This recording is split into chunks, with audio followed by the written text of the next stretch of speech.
The blizzard screamed across the Wyoming plain like the wrath of hell itself, and Caleb Rowan knew his best friend was dying. Blood stained the snow beneath them, dark and terrible, while cattle scattered into the white fury around them. "Promise me," Thomas gasped, fingers clutching Caleb's coat with desperate strength. "Find Margaret. Marry her. Don't let her face this world alone." Caleb had sworn off marriage years ago, built his life around solitude and duty.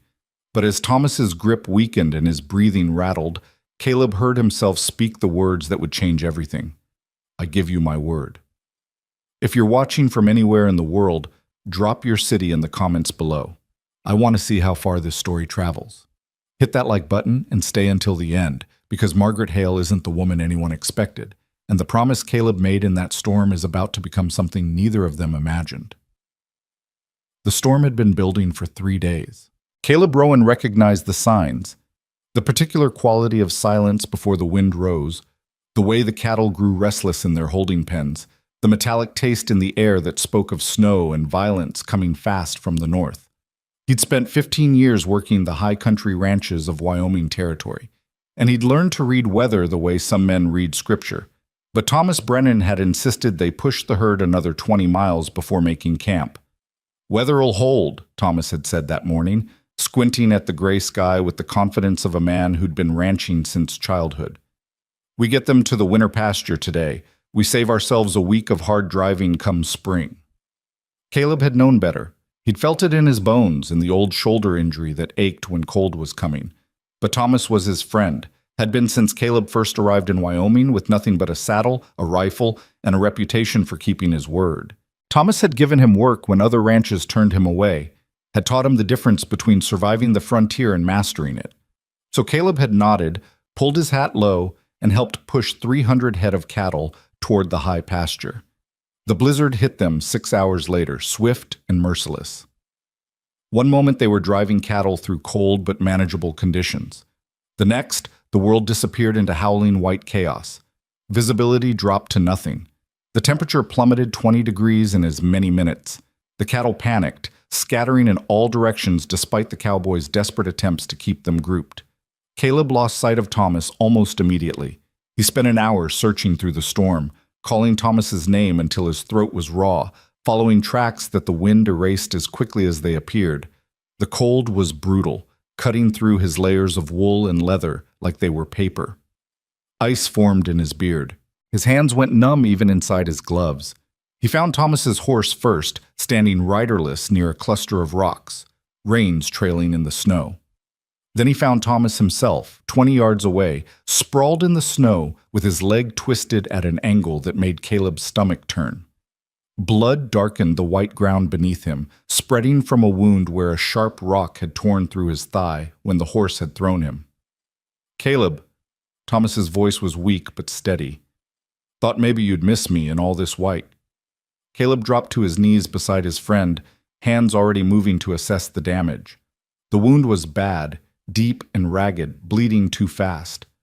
Thomas's face was pale beneath the weathering of years in the sun, his lips already taking on a bluish tinge that spoke of cold and shock.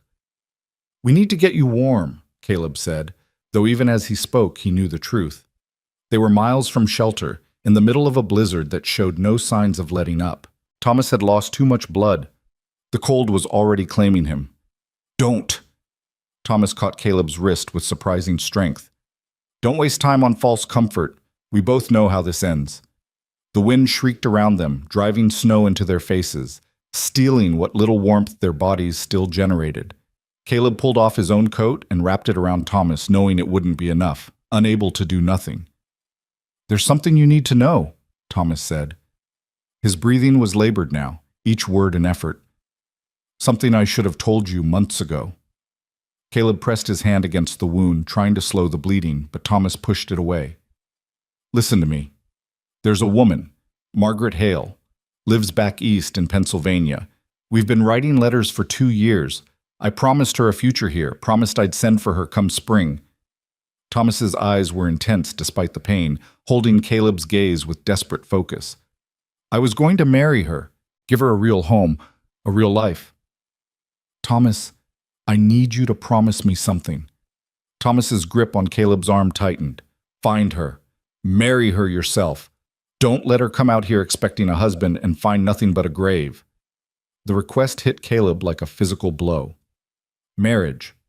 He'd sworn off the institution years ago after watching his own parents' union destroy them both, his father's drinking, his mother's bitterness, the slow erosion of whatever affection had once existed between them. He'd built his life around independence, around obligations he could meet with work and skill rather than the messy entanglements of the heart. You know I don't believe in marriage, Caleb said, but even as he spoke, the words felt hollow against the weight of what was happening. I know. Thomas coughed, and blood flecked his lips. I know you've got your reasons. But Margaret, she's got nothing back there. Family's gone. She's been working in a textile mill, saving every penny for the chance at something better. I promised her that chance. Don't let my death steal it from her. The blizzard raged around them, indifferent to promises and dying requests. Caleb thought about all the times Thomas had stood by him, when a ranch owner accused him of theft, when a gambling debt threatened to turn violent, when pneumonia nearly killed him that first brutal winter. Thomas had never asked for anything in return. Until now.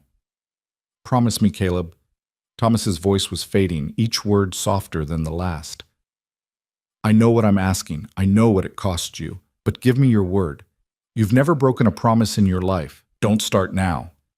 Caleb looked at his friend, at the blood staining the snow, at the life draining from eyes that had always held nothing but kindness and faith. He thought about the woman waiting back east, expecting letters that would never come, dreaming of a future that had just died in a Wyoming blizzard. I give you my word, Caleb heard himself say. I'll find her. I'll marry her. I'll make sure she has the life you promised. Something shifted in Thomas's expression. Relief, or maybe peace. Her letters are in my saddlebag. Address is there. Tell her... He paused, struggling for breath. Tell her I'm sorry I couldn't keep my promise, but tell her you'll keep it for me. I will. And Caleb? Thomas's voice was barely a whisper now. Don't marry her out of obligation alone. She deserves better than that. She deserves someone who sees her worth. Those were the last words Thomas Brennan spoke. His grip on Caleb's arm loosened. His eyes remained open, staring up at the storm-dark sky, but the life had gone out of them. Caleb sat in the snow beside his friend's body for a long time, snow accumulating on his shoulders, wind cutting through his shirt now that his coat covered Thomas. The cold should have driven him to move, to seek shelter, to save himself. But he couldn't seem to make his body respond to reason. He'd just promised to marry a woman he'd never met. He'd promised to offer her a future when he'd spent years avoiding exactly that kind of commitment. He'd promised because Thomas had asked, and because Caleb Rowan kept his word no matter the cost. Eventually, the cold became impossible to ignore. Caleb stood, muscles stiff and protesting. He couldn't carry Thomas's body in this storm, couldn't even bury him properly. The best he could manage was to mark the spot with Thomas's hat weighted down by stones, so he could return when the weather cleared. He found Thomas's horse still standing near the rocks, patient despite the storm. Caleb retrieved the saddlebag Thomas had mentioned and tied it to his own saddle. Then he mounted and turned his horse toward the south, toward the line camp that should be 5 miles away if he could navigate correctly in the blinding white. The ride nearly killed him. Twice he lost consciousness and woke to find himself still somehow in the saddle, the horse plodding forward through instinct or mercy. The cold penetrated so deep he couldn't feel his feet, his hands, his face. His thoughts became strange and disconnected, memories of his childhood mixing with recent days, Thomas's voice echoing in his head, making promises he couldn't quite remember. He reached the line camp more by luck than navigation. His horse walked straight to the small cabin as if it had been heading there all along. Caleb fell from the saddle into deep snow, crawled to the door, and somehow got it open before unconsciousness claimed him completely. He woke to warmth and pain. The warmth came from a fire someone had built in the cabin stove. The pain came from every part of his body as frozen flesh began to thaw. He lay on the floor near the stove, wrapped in blankets he didn't remember finding, while needles of agony shot through his hands and feet. Easy. A voice came from somewhere nearby, rough and male. You got frostbite in 3 fingers and both big toes. Could have been worse. Caleb turned his head and found Jake Wilson crouched near the stove, feeding wood into the fire. Jake worked the same ranch, a quiet man in his 50s who'd been riding these ranges since before Wyoming was a territory. Thomas? Caleb's voice came out as a rasp. Jake's expression answered before his words did. Saw the marked spot when the storm cleared yesterday. Brought him down to town for proper burial. I'm sorry, Caleb. I know you two were close. Yesterday, Caleb tried to calculate how long he'd been unconscious, how much time had passed since he'd made his promise in the snow. His mind felt sluggish, thoughts moving like cold molasses. How long have I been here? 3 days. I found you the morning after the storm passed. Wasn't sure you'd make it. You were more ice than man when I pulled you inside. 3 days. Thomas had been dead for 3 days, and Caleb had been here unconscious while a promise waited to be kept. I need to get to town, Caleb said, trying to sit up. Pain shot through his feet, and Jake pushed him back down with a firm hand. You need to stay put until those toes heal enough to walk on. Another few days at least, maybe a week. Whatever business you've got in town can wait. But Caleb thought about the letters in Thomas's saddlebag, about a woman in Pennsylvania who might still be waiting for word from a man who would never write again. The promise felt like a weight on his chest, growing heavier with each passing hour. Can you do something for me? Caleb asked. In Thomas's saddlebag, there are letters. I need to read them. Jake retrieved the bag without question and handed it to Caleb. Inside, wrapped in oilcloth to protect them from weather, were perhaps 24 letters, all addressed to Thomas in a neat, careful hand. Caleb opened the most recent one and began to read. Dear Thomas, your last letter arrived 3 weeks ago, and I've read it so many times the paper is wearing thin at the creases. You write about Wyoming as if it's a promised land, and perhaps for you it is. I confess I find it hard to imagine. I have never been more than 20 miles from the city where I was born. The frontier seems as distant and impossible as the moon, but I think about it constantly. I think about wide skies and clean air, about building something with my own hands rather than tending machines that belong to someone else. The mill takes 12 hours of my days and gives back barely enough to survive. There is no future here, only the slow grinding of days into dust.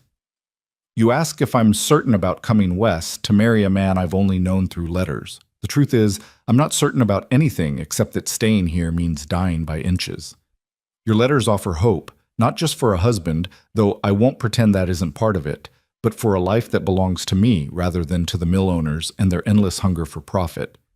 I have saved almost enough for the train fare. By spring, I should have what I need. I know you say you'll send money, but I want to come on my own terms, with my own means. That way, if I arrive and we discover we don't suit after all, I won't be trapped by dependence. I'm not a romantic, Thomas. I don't expect easy happiness or perfect understanding, but I think we might build something real together, something based on respect and shared purpose, rather than poetry and passion. Perhaps that's a cold way to think about marriage, but I've seen too many women destroyed by romantic illusions to trust them. If you're willing to accept a practical woman with scars and opinions and more determination than beauty, then I'm willing to come west and see what we might make of this strange arrangement. Yours in cautious hope, Margaret Hale. Caleb read the letter twice, then reached for another from earlier in their correspondence. He spent hours working through them, watching a relationship develop through ink and paper. Two people carefully revealing themselves, building trust across impossible distance. Thomas had written about the ranch, about his dreams of expanding the operation, about wanting partnership more than romance. Margaret had written about her work in the mill, about watching her father die of mill lung, about refusing to let the same fate claim her. Neither of them wrote with flowery language or false sentiment. Instead, their letters were honest, practical, and somehow more intimate for their lack of pretense. In her earliest letters, Margaret mentioned a fire, never directly, always in passing references. Since the fire, she would write, or before my scars. It wasn't until Caleb found a letter from 6 months ago that he learned the truth. You ask about the fire, so I will tell you plainly rather than letting you imagine something worse than reality. There was an accident at the mill 2 years ago. Machinery caught fire, and the flames spread faster than anyone anticipated. I was working the 3rd floor when it happened. Most of us made it out, but I stayed behind to help a girl who'd gotten trapped. We both survived, but not unmarked. The burns on my face and neck healed badly. The doctors did what they could, but I am not the woman I was before the fire, at least not in appearance. I tell you this not to seek sympathy, but because you should know what you're getting if I come west. I will not arrive a pretty bride. I will arrive a scarred one, and I need to know if that changes your offer. Thomas's response, which Caleb found in a separate stack, was characteristically direct. Margaret, I don't care about scars. I care about character, about integrity, about a woman willing to risk herself to help someone weaker. If you're still willing to come west, the offer stands. I need a partner, not a decoration. Caleb set down the letters and stared at the cabin's ceiling. He was beginning to understand the woman he'd promised to marry. Practical, honest, brave enough to write openly about disfigurement to a potential husband. She wasn't expecting romance or rescue. She was expecting partnership and respect. Could he offer her that? Could he keep his promise to Thomas without feeling like he was living a lie? Those must be some letters, Jake observed from his spot by the fire. You've been reading for near 3 hours. They're from Thomas's intended, Caleb said. Woman back east he was planning to marry. Jake was quiet for a moment, then said carefully, She know about Thomas yet? No. I need to write to her once I can hold a pen properly. Caleb flexed his bandaged fingers experimentally. The pain was less today, but his hands still felt clumsy and weak. What'll you tell her? It was the question Caleb had been avoiding. He thought about Thomas's final request, about the promise he'd made in the snow. But he also thought about Margaret's letters, about her insistence on coming west on her own terms, about her determination not to be trapped by dependence. The truth, Caleb said finally, that Thomas is dead, that he asked me to honor his promise to her, and that if she still wants to come west, I'll marry her like I said I would. Jake raised his eyebrows. That's a hell of a thing to offer. I gave Thomas my word. Your word won't keep a marriage warm at night. Caleb turned his head to look at Jake directly. According to these letters, she's not expecting warmth. She's expecting partnership and respect that I can offer. Can you? Jake's tone wasn't challenging, just genuinely curious. Everyone knows you swore off marriage years ago. What changed? Thomas died asking me for this, Caleb said simply. That's what changed. It took another week before Caleb could stand without agony shooting through his feet, could hold a pen without his hands shaking. He spent the time reading Margaret's letters again and again, trying to know the woman he'd promised to marry. She wrote about books she'd read, about the other women at the mill, about politics and labor conditions and the slow violence of poverty. She was educated, self-taught, from what Caleb could gather, and sharp-minded in a way that reminded him of Thomas. When he finally could write, he sat at the cabin's small table with a sheet of paper before him and tried to find words adequate to what he needed to say. Miss Hale, I am writing to inform you that Thomas Brennan died 3 weeks ago in a blizzard while moving cattle to winter pasture. He asked me to send you this letter and to tell you he was sorry he couldn't keep his promise to you. Caleb paused, staring at the inadequate words. How did you tell someone their future had died in the snow? How did you follow that news with an offer to take a dead man's place? My name is Caleb Rowan. I worked with Thomas for 15 years, and he was my closest friend. Before he died, he made me promise to find you and offer you the future he promised, a life in Wyoming, free from the mills, and a marriage based on partnership rather than romance. I know this must seem like madness, a stranger offering to honor a dead man's promise. I know you don't know me, and you have no reason to trust my word. But I'm making the offer anyway, because Thomas asked me to, and because I keep my promises. If you choose to come west, I will marry you. I will offer you a home, respect, and a partnership. I will not offer you romance or passion. I don't believe in those things, and I suspect from your letters that you don't either. But I will offer you honesty, and my word that I will never raise a hand to you, never prevent you from pursuing your own interests, and never treat you as anything less than an equal partner. If you choose not to come, I will understand. No obligation binds you to a promise made to a man now dead, but if you still want a life beyond the mills, the offer stands. I have enclosed train fare and an address where you can write to me with your decision. Whatever you choose, I wish you well. Caleb Rowan. He read the letter 3 times, changed a few words, then sealed it, and added all the money he'd saved over the past 2 years, enough for train fare and some left over for whatever else she might need. Then he gave it to Jake to post when he next went to town. "You're really doing this," Jake said, turning the letter over in his hands. "I gave my word. And if she comes, if she actually gets on that train and shows up expecting to marry you?"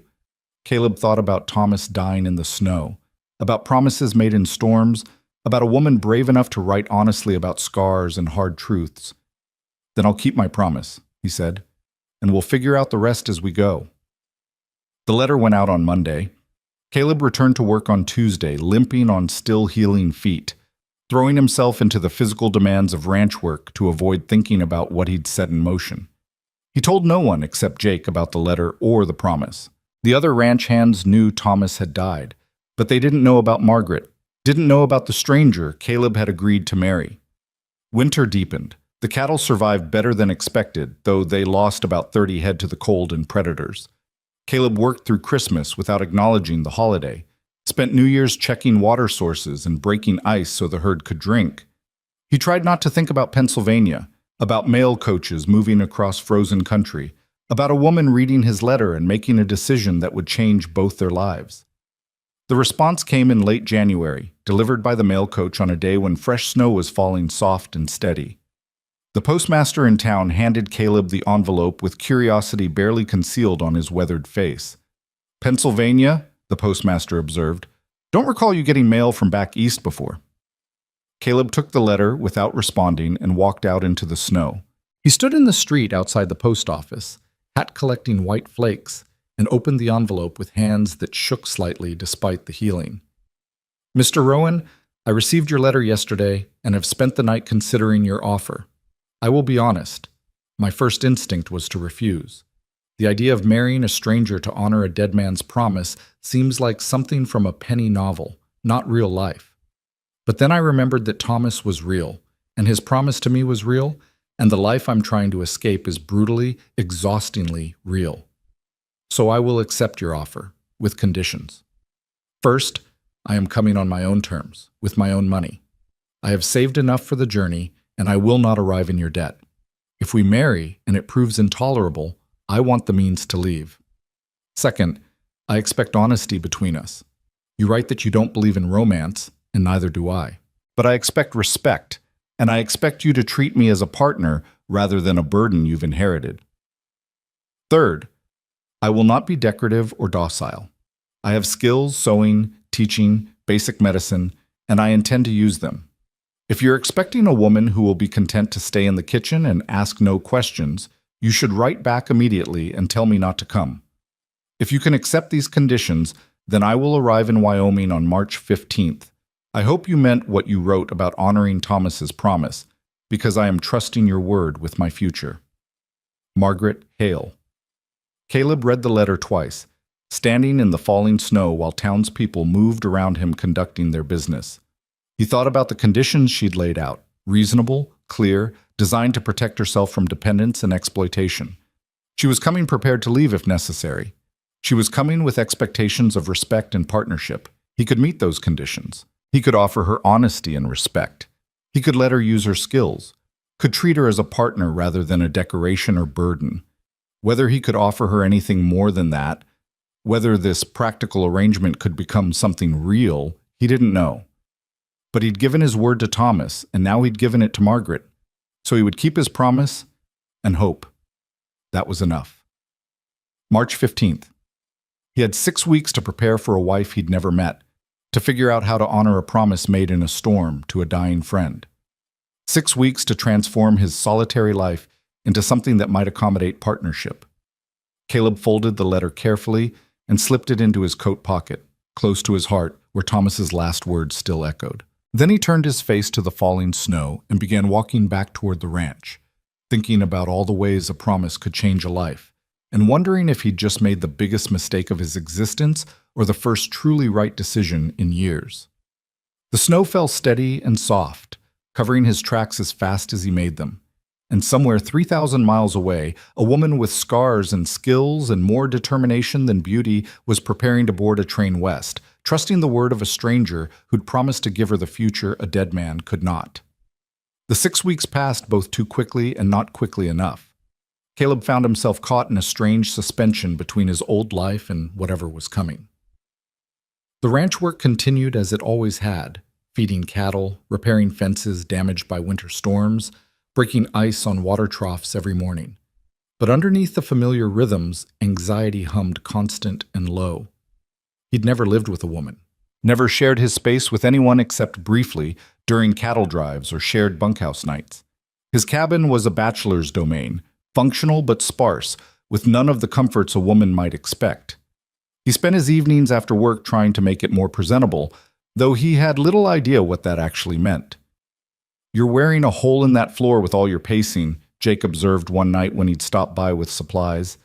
He watched Caleb rearrange the sparse furniture for the third time that week. "When's she arriving again?" 4 days. Caleb moved the table closer to the window, then reconsidered and moved it back. "I should have asked what she needs. What if the cabin isn't suitable?" "Then she'll tell you, and you'll fix it. Stop worrying about things that haven't happened yet." Jake settled into the cabin's one good chair and pulled out his pipe. "You want my advice?" "Not particularly. I'm giving it anyway. Don't treat her arriving like a problem to solve. Treat it like what it is. 2 people trying to figure out how to live together. You can't plan for every possibility, so stop trying." Caleb knew Jake was right, but knowing and feeling were different things. He kept thinking about Margaret's letters, about the intelligence and strength they revealed, and wondering if his plain cabin and plainer life would disappoint her. She was leaving everything familiar, traveling 3,000 miles to marry a stranger based on nothing but letters and a promise made by a dead man. The weight of that trust felt heavier than any promise he'd ever made. On March 14th, Caleb rode into town to meet the stage that would bring Margaret from the train depot, 30 miles south. The town was small, 2 streets of businesses, a church, a school, maybe 300 residents total. Everyone knew everyone else's business, which meant everyone knew about the mail-order bride arriving to marry the ranch foreman who'd never shown interest in any woman before. Caleb could feel their curiosity like a physical presence as he tied his horse outside the general store and stepped inside to buy supplies. The conversation died the moment he entered, then resumed at a lower volume after he'd moved to the back of the store. "Heard she's arriving today." Mrs. Peterson, the store owner's wife, appeared beside him with the false casualness of someone fishing for information. "Must be exciting, getting married after all these years." "Yes, ma'am." Caleb kept his tone neutral, giving her nothing to work with. "What's she like? Your intended?" "I'll know better after I meet her."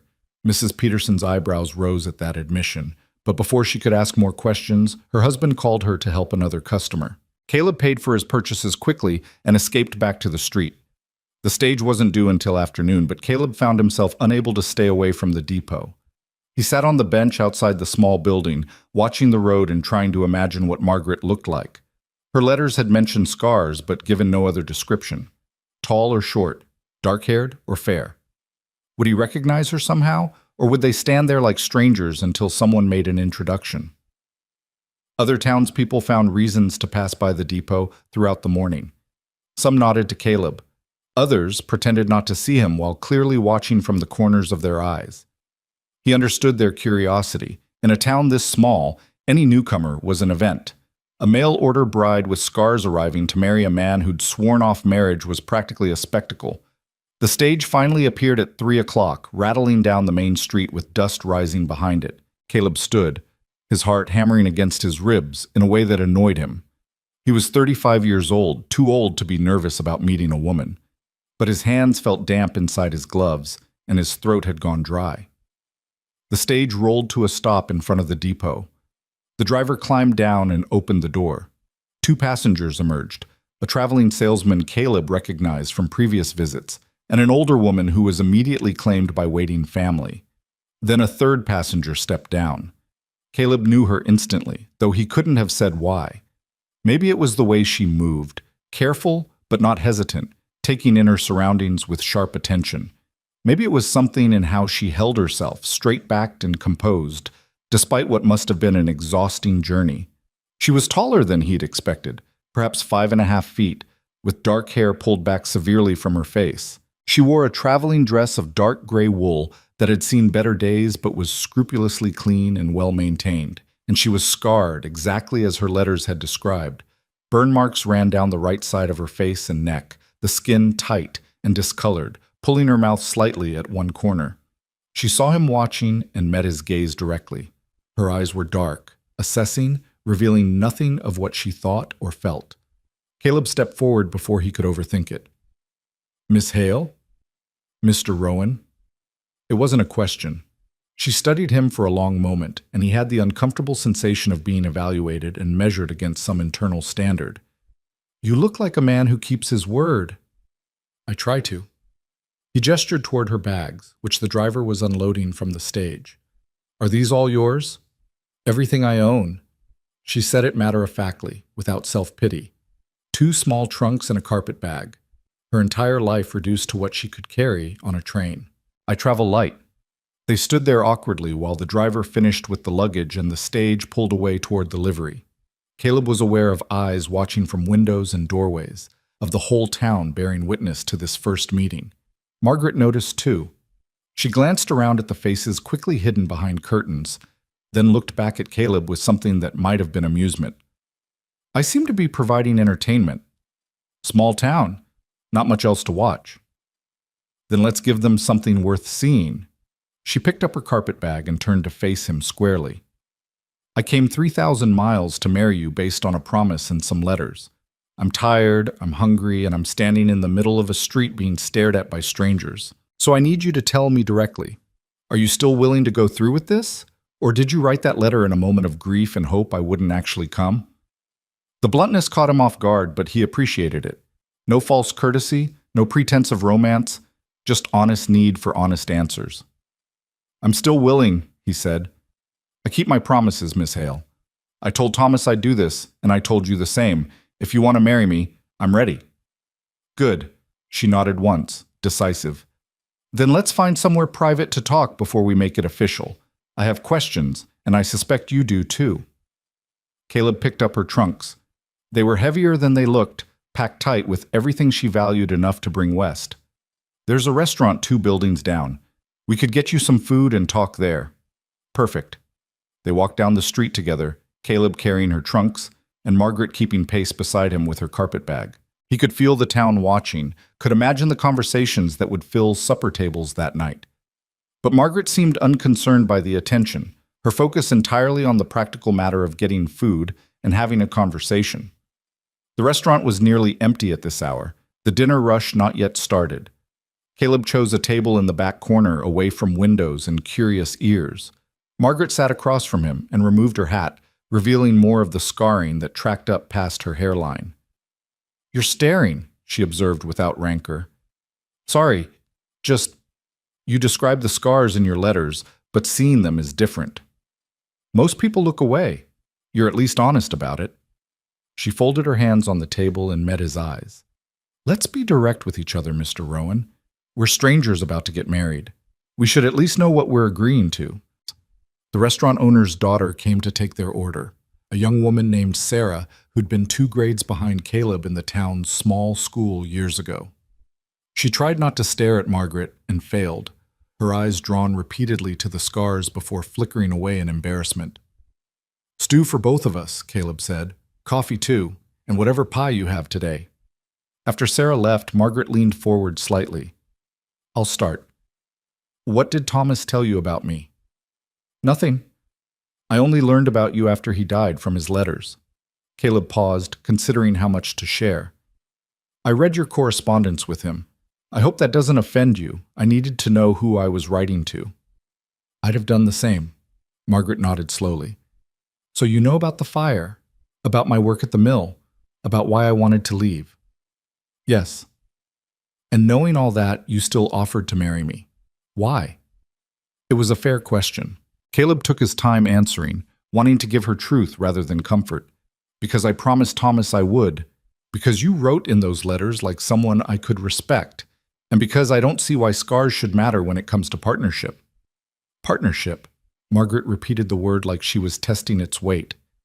"That's what you offered in your letter. What does that mean to you, specifically?" Sarah returned with their coffee before Caleb could answer. He waited until she'd left again, then wrapped his hands around the warm mug and thought about how to explain. It means I won't expect you to be someone you're not. You have skills. You mentioned sewing, teaching, medicine. I won't stop you from using them.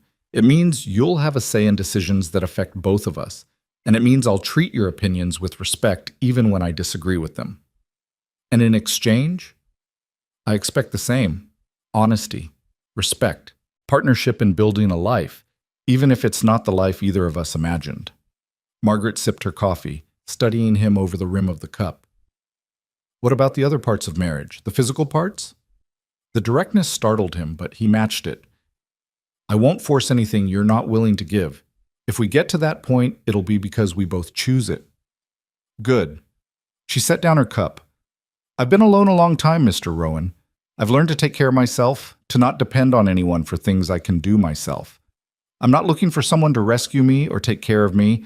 I'm looking for someone who will let me take care of myself while we build something together. That suits me fine. I've been alone even longer. Their stew arrived, and they ate in silence for a few minutes. Caleb watched Margaret eat, efficient, no wasted motion, finishing everything on her plate like someone who'd known real hunger and didn't take food for granted. When she reached for the pie, he noticed her hands. They were scarred too, burn marks across the palms and fingers, healed, but still visible.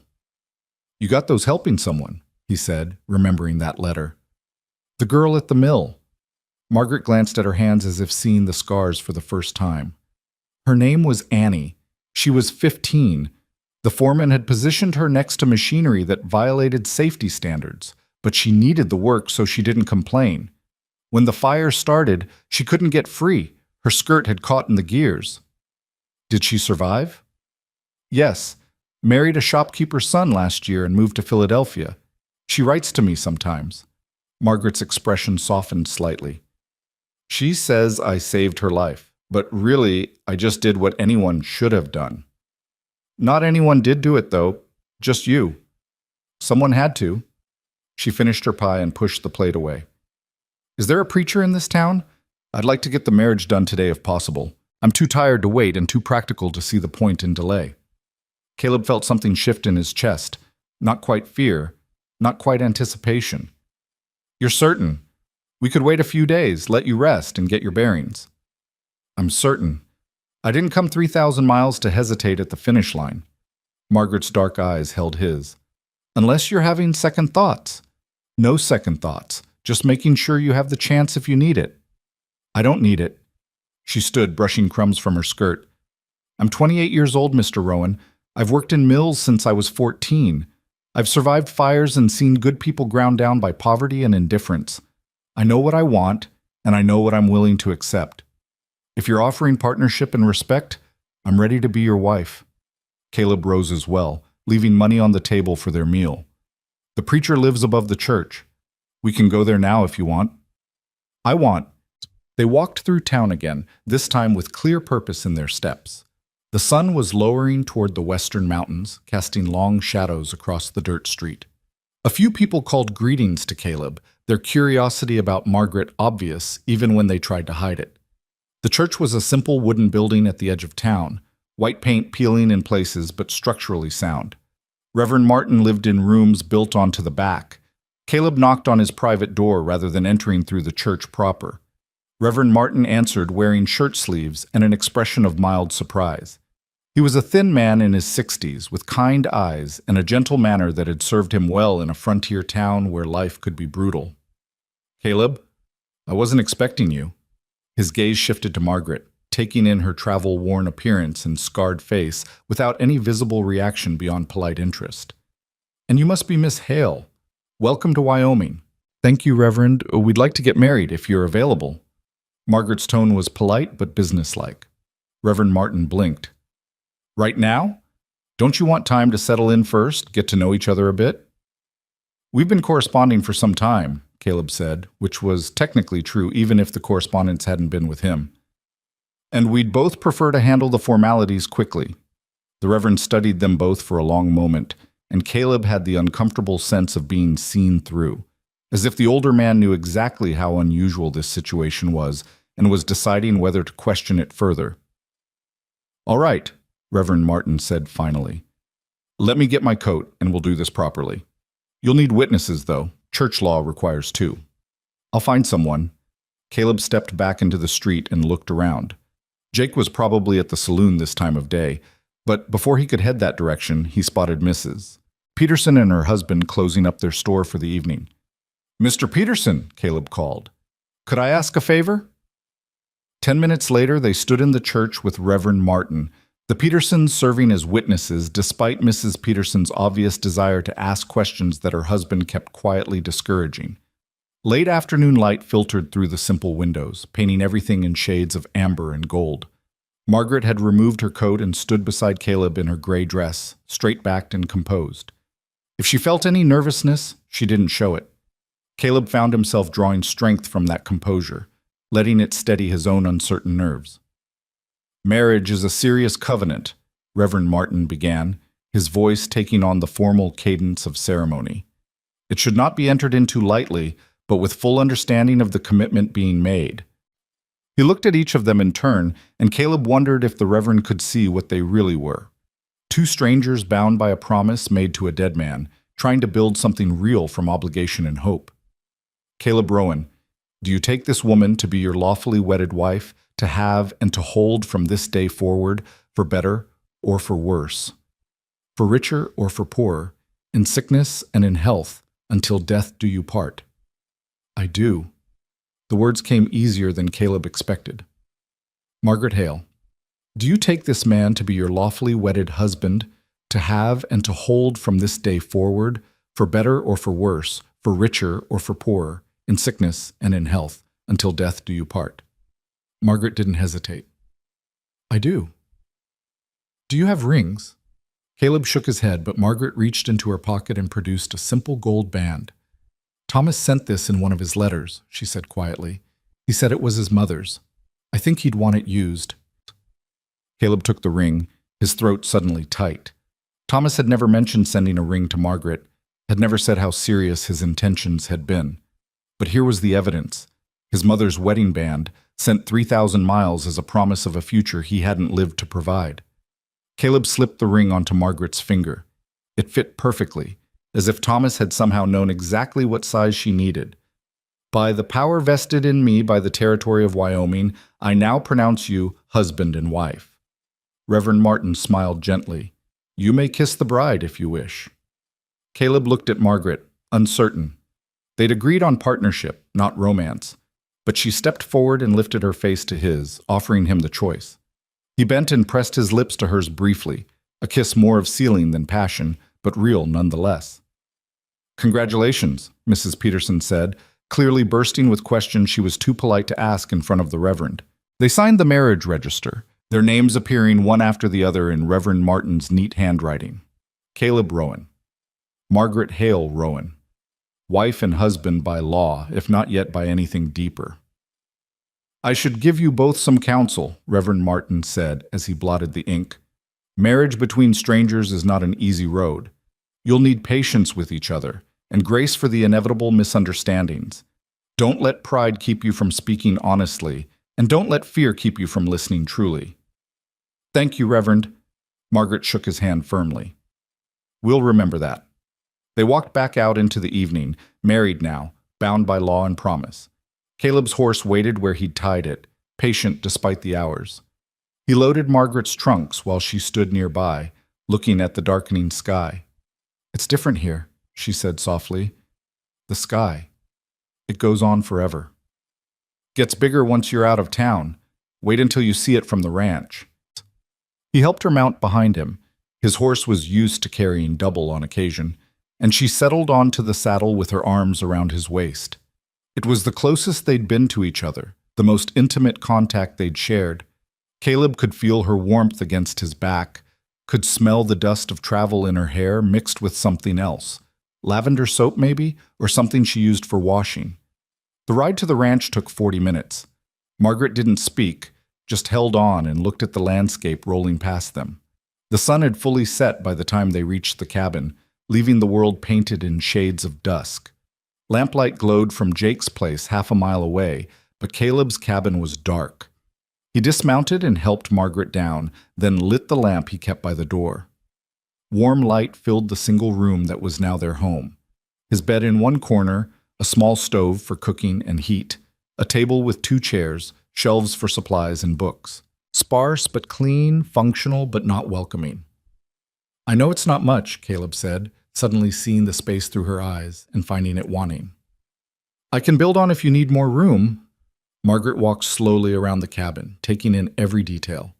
She ran her fingers along the shelf of books, examined the stove, looked at the bed without any visible reaction. Finally, she turned back to him. "It's fine," she said. "Better than where I've been living. At least here I won't have 6 other women sharing the same space." She set her carpet bag on the table. "About sleeping arrangements." "I'll take the floor," Caleb interrupted. "You take the bed. I've slept on harder ground than this." She studied him for a long moment. "That seems impractical for the long term. We'll figure out something more permanent later. For tonight you're exhausted and you need proper rest." Margaret looked like she might argue, then nodded. "All right, for tonight." She opened her carpet bag and pulled out a nightdress. "I'll need a few minutes to change."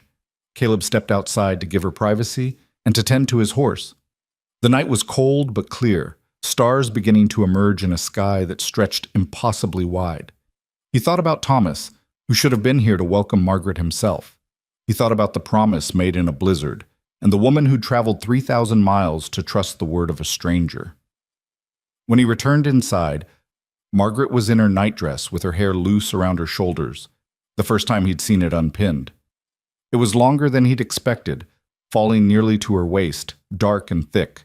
The scarring on her neck and shoulder was more visible now, but somehow she seemed less guarded this way, more human and real. "Thank you," she said, "for keeping your promise, for meeting me today, for all of it. You don't have to thank me for keeping my word. That's just basic decency." "Ooh, you'd be surprised how rare basic decency actually is." She climbed into the bed and pulled the blankets up. "Good night, Mr. Rowan." "Caleb, if we're married, you should call me Caleb." "Then good night, Caleb, and you should call me Margaret." "Good night, Margaret." Caleb made a bedroll on the floor near the stove where it would be warmest. He lay awake long after Margaret's breathing had evened into sleep, staring at the ceiling and thinking about everything that had changed in a single day. This morning he'd been a bachelor. Tonight he was a married man, bound to a woman he barely knew, trying to honor a promise made to a friend who'd believed partnership mattered more than passion. Whether he'd made the right choice, whether they could build something real from this strange beginning, those were questions he couldn't answer yet. But he'd kept his word. Thomas would have approved of that at least. In the darkness, Margaret's quiet breathing was the only sound besides the wind outside. Caleb closed his eyes and tried to sleep, knowing tomorrow would bring the real test, learning how to live with a stranger who was now his wife, figuring out how to turn obligation into something that might, eventually, resemble a life worth living. Morning came cold and gray, with frost thick on the windows and the distant sound of cattle lowing for their feed. Caleb woke to find Margaret already dressed and standing by the stove, trying to coax heat from embers that had died sometime in the night. "There's kindling in the box by the door," he said, pushing himself up from the floor. His back ached from the hard ground despite years of sleeping rough during cattle drives. Margaret turned, startled. In the thin morning light, the scars on her face stood out more sharply. "I didn't mean to wake you. I was trying to figure out the stove. It's temperamental, needs dry wood and patience." And Caleb crossed to the stove and rebuilt the fire properly, showing her how to stack the kindling for best airflow. "Coffee's in the tin on the second shelf, water's in the bucket, but it'll need fresh from the well." "I can get it." "I'll show you where everything is first. No point in you stumbling around trying to figure it out yourself." They moved through the morning routine together with the awkward politeness of strangers. Caleb showed her the well, the storage shed, the small garden plot that would need tending come spring. Margaret asked practical questions and took mental notes, clearly cataloging information for future use.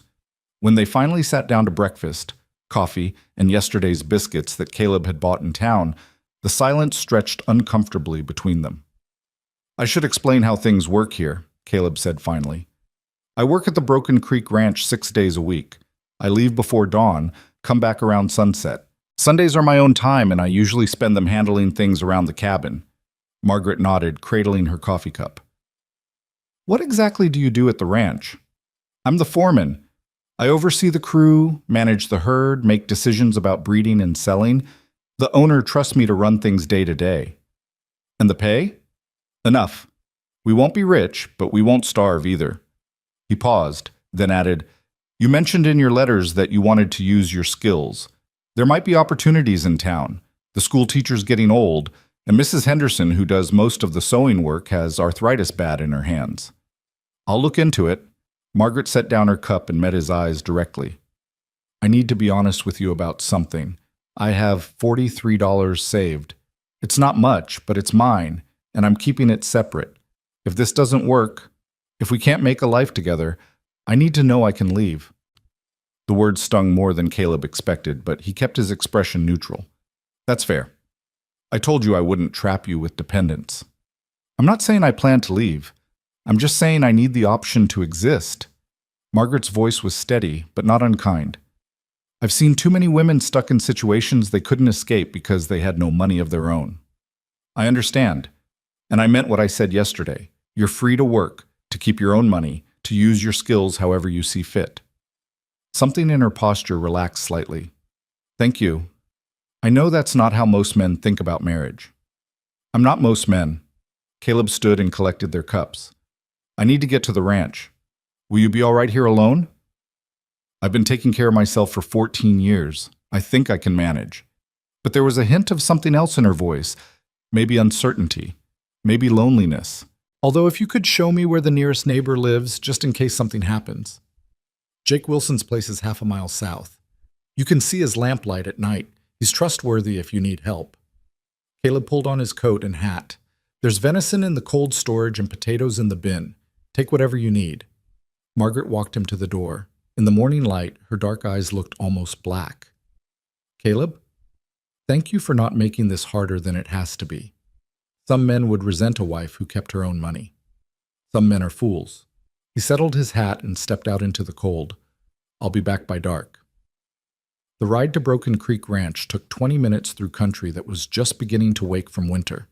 Patches of snow still clung to shaded areas, but the worst of the cold had passed. Caleb let his horse set the pace while his mind turned over the strangeness of his new situation.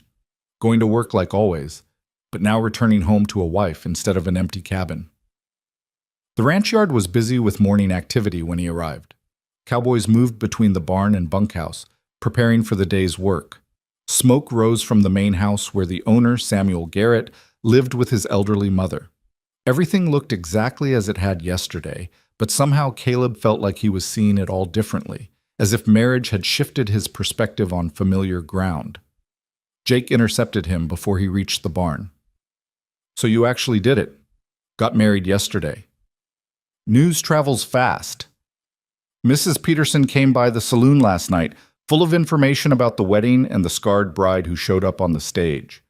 Jake's expression was carefully neutral. She's got the whole town talking. Caleb felt anger kindle in his chest. About Margaret's scars? About the unusual circumstances, mostly. Mail-order bride marrying Thomas's best friend right quick, neither of them knowing each other before yesterday. People are curious, that's all. People should mind their own business. That's not how small towns work, and you know it. Jake fell into step beside Caleb as they headed toward the corral. How is she, your new wife? Practical, strong-minded, not interested in being rescued or coddled. Caleb checked the fence line they'd be riding today. She wants to work, use her skills. I told her about the teaching position and Mrs. Henderson's sewing troubles. Good. Woman like that needs purpose. Jake studied him. You doing all right with this? It's a big change from bachelor life. I gave my word. I'll make it work. They spent the day riding fence lines and checking cattle that had wintered in the near pastures. Hard physical work that left little room for thinking about anything except the tasks at hand. But in the quiet moments between jobs, Caleb found his thoughts drifting back to the cabin, wondering what Margaret was doing, whether she was settling in or regretting her decision to come west. When he rode home that evening, lamplight already glowed in the cabin windows. He could see Margaret's silhouette moving inside, and something about that simple domestic scene made his chest tighten. He'd lived alone for so long that coming home to light and another person's presence felt both foreign and oddly comforting. Inside, the cabin had been transformed. Not dramatically, Margaret hadn't had time or resources for that, but in small ways that made the space feel more lived in. A cloth covered the table. His books had been dusted and reorganized. The floor had been swept clean of the dirt he'd tracked in constantly. Margaret stood at the stove, stirring something that smelled better than anything Caleb usually managed to cook. She'd changed from her traveling dress into something simpler, dark blue cotton with the sleeves rolled up, an apron protecting the front. "You didn't have to clean," Caleb said, hanging up his hat and coat. "I needed something to do. Sitting idle makes me restless." She didn't turn from the stove. "Supper's almost ready. There's water heating if you want to wash up." They ate together at the table, venison stew that Margaret had made from the meat in his cold storage, seasoned better than anything he'd managed on his own. The conversation was sparse but not uncomfortable. Margaret asked about his day. He asked about hers. She'd spent it exploring the cabin's contents, taking inventory of supplies, and walking the perimeter of their property to understand the lay of the land. "I went to see your neighbor Jake," she said, soaking up stew with a piece of bread. "Introduce myself so he'd know who I was if I needed help." "What did you think of him?" "He seems decent. Asked respectful questions, didn't stare at my scars more than most people do." Margaret paused. "He told me about Thomas, how you two were close." Caleb's hand stilled on his spoon. "What did he tell you?" "That Thomas saved your life once in a bar fight gone wrong. That you'd been friends ever since." Her dark eyes met his across the table.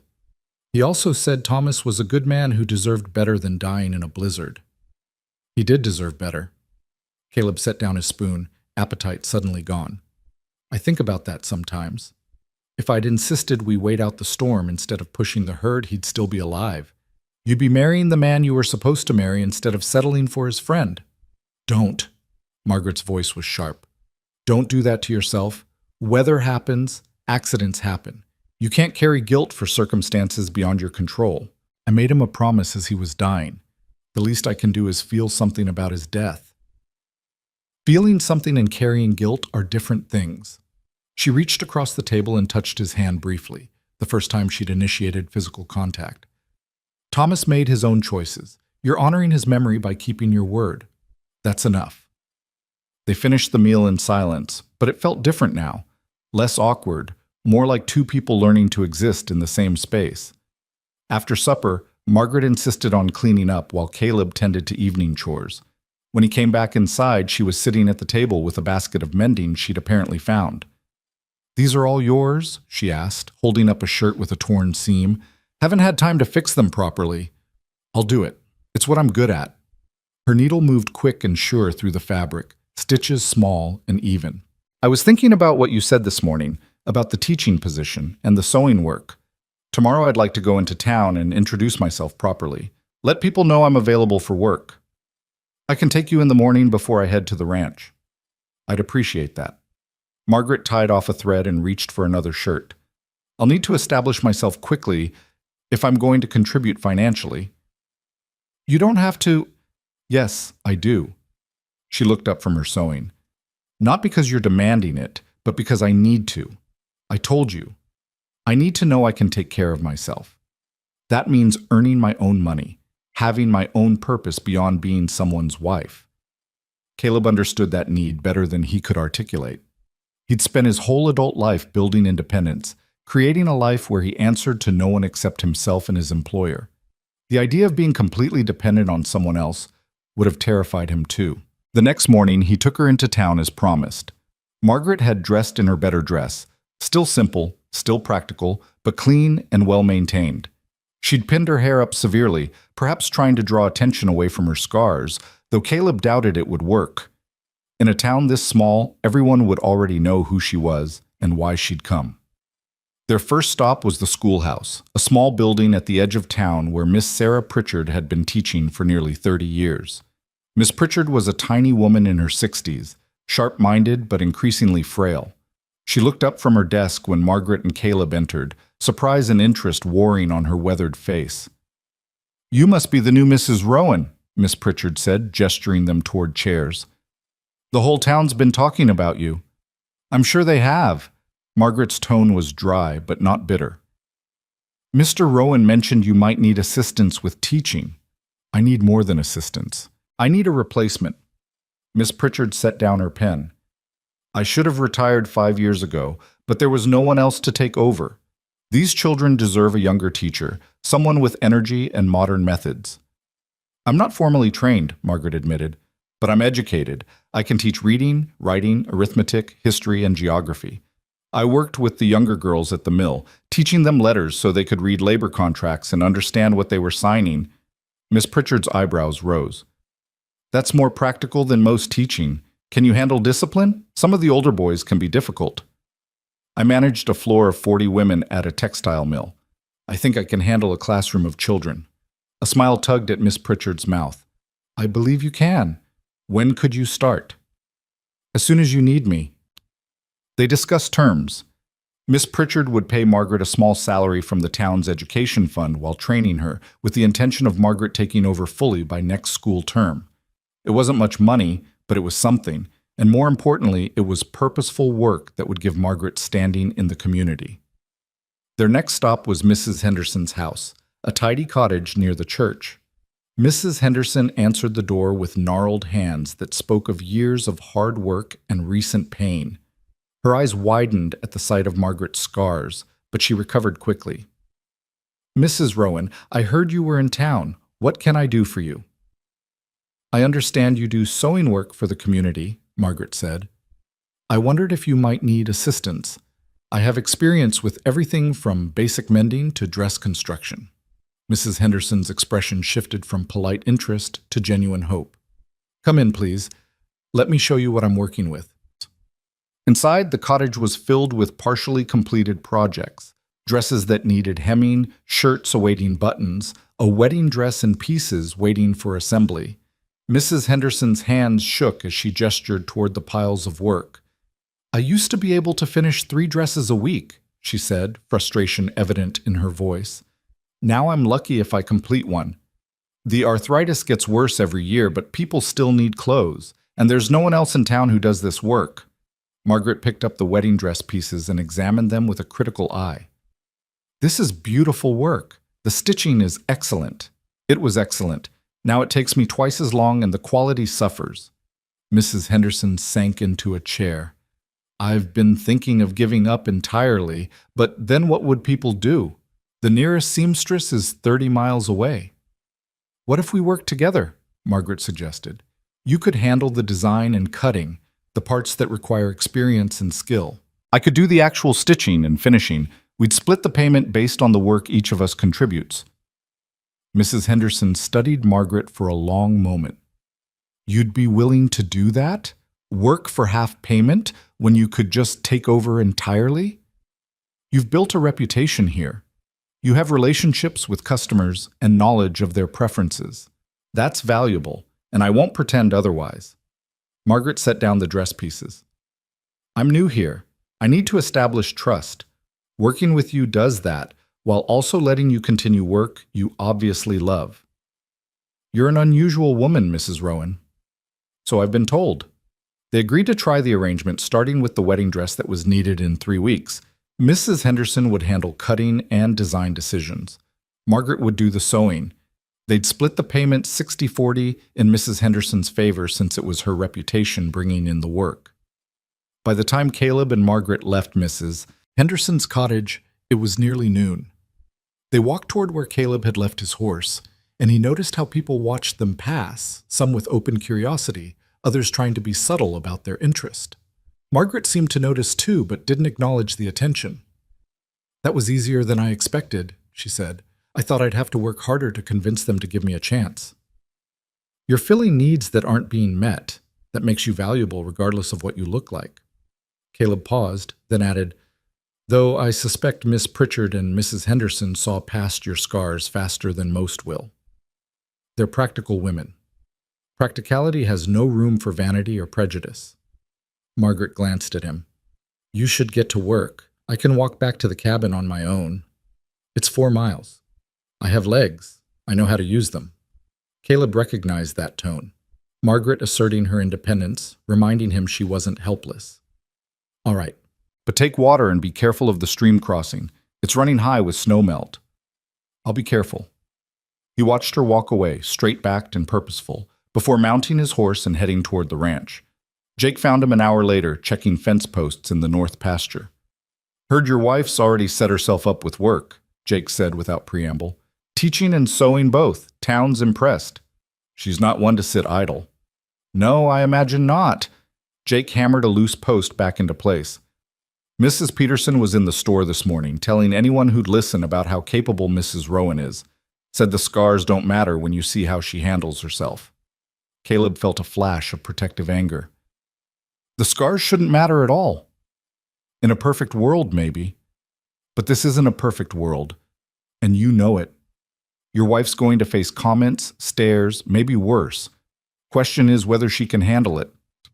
She worked in a textile mill with burn scars on her face and hands. I think she can handle a few small-town gossips. Probably so. Jake moved to the next post. You doing all right with this marriage? I know it's not what you planned for your life. Caleb thought about that question while he worked. Was he all right? He'd expected to resent the intrusion into his solitary existence, expected to feel trapped by obligation. Instead, he found himself curious about Margaret, about her thoughts on the book she'd reorganized, about what she saw when she looked at the Wyoming landscape, about whether the life they were building together might become something more than a promise kept. I'm managing, he said finally. Better than I expected, actually. That's something, at least. The days developed a rhythm. Caleb left early for ranch work. Margaret spent her mornings at the schoolhouse learning from Miss Pritchard, her afternoons doing sewing work for Mrs. Henderson. They ate supper together and talked about their days, carefully at first, then with increasing comfort as they learned each other's communication styles and boundaries. Margaret proved herself quickly. Within 2 weeks, parents were specifically requesting her help with their children's reading. Within a month, Mrs. Henderson was telling everyone in town that Margaret's stitching was better than her own had ever been. The wedding dress they'd completed together was so well executed that 2 more commissions came immediately. Caleb watched his wife establish herself in the community with something approaching awe. She didn't try to charm people or win them over with false warmth. She simply worked hard, kept her promises, and treated everyone with the same straightforward respect. Some people remained uncomfortable with her scars, but most learned to look past them once they saw her competence. One evening, about 6 weeks after their marriage, Caleb came home to find Margaret at the table with papers spread before her doing calculations. She looked up when he entered, and he saw something like triumph in her dark eyes. I've earned enough to contribute to household expenses, she announced. $23 from teaching and sewing combined. I want to give you half for food and supplies. Margaret, you don't have to… We agreed on partnership. Partners contribute equally when they can. She pushed the money across the table. Take it, please. Caleb took the money, understanding that this was important to her, proof that she was carrying her weight, maintaining her independence even within marriage. Thank you. I'll add it to the household fund. Good. Margaret gathered her papers. I've been thinking about something else, too. The cabin's small. You've been sleeping on the floor for 6 weeks, and that's not sustainable. We should discuss permanent sleeping arrangements. The topic had been hovering between them since the wedding, unspoken, but present. Caleb had continued sleeping on the floor because it seemed like the respectful thing to do. But Margaret was right. It wasn't sustainable long-term. What do you suggest? He asked carefully. The bed's large enough for 2 people if we're practical about it. We're married. We live together. Sharing a bed doesn't have to mean anything more than efficient use of space. She met his eyes directly. Unless you're uncomfortable with that. No. If you're comfortable with it, I am too. Then starting tonight, we share the bed. But Caleb? She paused. This is about practical sleeping arrangements. Nothing more, not yet. I need you to understand that. I do understand, and I agree to those terms. That night they lay side by side in the darkness, careful not to touch, both acutely aware of the other's presence. Caleb stared at the ceiling and listened to Margaret's breathing gradually, even into sleep. This strange marriage of theirs was evolving in ways he hadn't anticipated, not toward romance exactly, but toward something that might eventually become genuine partnership. Whether it would ever become more than that, he didn't know. But for now, this was enough.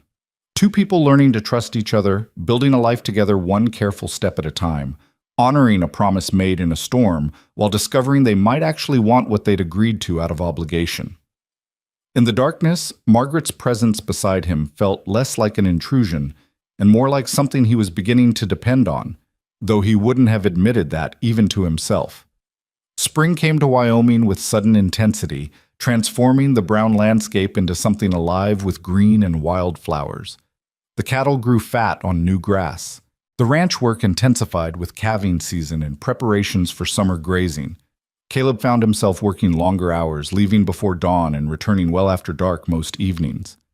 Margaret noticed. She didn't complain, but Caleb saw how she'd save his supper warm on the stove, how she'd wait up reading even though exhaustion lined her face. Her own work had expanded too. Miss Pritchard had officially retired, making Margaret the town's sole teacher, and Mrs. Henderson's arthritis had worsened enough that Margaret now handled most of the sewing commissions alone. They were building something together without quite realizing it, not just a marriage, but a life, complete with shared responsibilities and unspoken rituals. Coffee made exactly how each of them preferred it. Books left open at particular pages for the other to find. Small gestures of consideration that accumulated into something that felt almost like belonging. One Saturday evening in late April, Caleb came home to find Margaret standing in the doorway looking troubled. The sun was setting behind her, painting the sky in shades of orange and pink, but she didn't seem to notice the beauty. "What's wrong?" he asked, dismounting quickly. "There's a situation in town. Mrs. Henderson asked me to tell you about it when you got home." Margaret's hands twisted in her apron. "It's about the Willis family." Caleb knew the Willises. Jim Willis worked occasional ranch jobs when he could stay sober long enough, and his wife Ann did washing for the wealthier families. They had 4 children living in a shack on the edge of town that should have been condemned years ago. "What about them?" "Jim got arrested 2 days ago for public drunkenness and assault. He'll be in jail for at least a month, maybe more. Ann's trying to keep the family going, but she can't manage the washing work and take care of the children and keep food on the table all at once." Margaret met his eyes. "The oldest girl, Emma, is 10. She should be in school, but she stopped coming 3 weeks ago because her father needed her to help with the younger children. That's rough, but I'm not sure what you want me to do about it. I want to bring Emma here." The words came out in a rush, as if Margaret had been holding them back and couldn't contain them anymore. "Not permanently, just during the day while Ann does her washing work. Emma could help me with light chores, I could teach her lessons she's missing, and it would be one less mouth for Ann to worry about feeding during the day." Caleb studied his wife's face in the fading light. Her scars stood out more sharply when she was emotional, the damaged skin flushing different colors than the healthy tissue around it. "You've really thought about this." "I've been thinking about it since Emma stopped coming to school. She's bright, Caleb, really bright. But she's going to lose that if she spends all her time raising her siblings instead of getting an education." Margaret's voice carried an edge of desperation. "I know I should have asked you before making plans, but Mrs. Henderson thought you'd want to know, and I needed to—" "Yes," Caleb interrupted her nervous explanation. Margaret blinked. "Yes?" "Bring her here. Help her. If we can ease the burden on that family even a little bit, we should." He moved past Margaret into the cabin and started pulling off his work gloves. "When would she start?" "Monday, if you're agreeable. I told Mrs. Henderson I'd need to discuss it with you first, but I hoped—" Margaret followed him inside, relief evident in her voice. "Thank you. I know it's asking a lot." "It's asking nothing I'm not willing to give." Caleb hung up his hat and turned to face her. "You care about that girl. That matters." Something shifted in Margaret's expression. Softness, mixed with surprise, as if she hadn't expected him to understand without lengthy explanation. "She reminds me of myself at that age. Smart enough to want more than her circumstances allow, but trapped by family obligation and poverty." "Then we help her, simple as that." Emma Willis arrived Monday morning while Caleb was eating breakfast. She was a thin child with sharp features and wary eyes. Wearing a dress that had been mended so many times the original fabric was barely visible beneath the patches. She stood in the doorway like she might bolt at any moment. "Come in, Emma," Margaret said gently. "This is my husband, Mr. Rowan. He knows you'll be spending days here." Emma looked at Caleb with obvious fear. He understood. In her experience, men were likely to be drunk or violent or both. He made himself smaller, non-threatening, and kept his voice quiet. "Morning, Emma. Your ma know you're here?" "Yes, sir." The girl's voice was barely audible. "Good.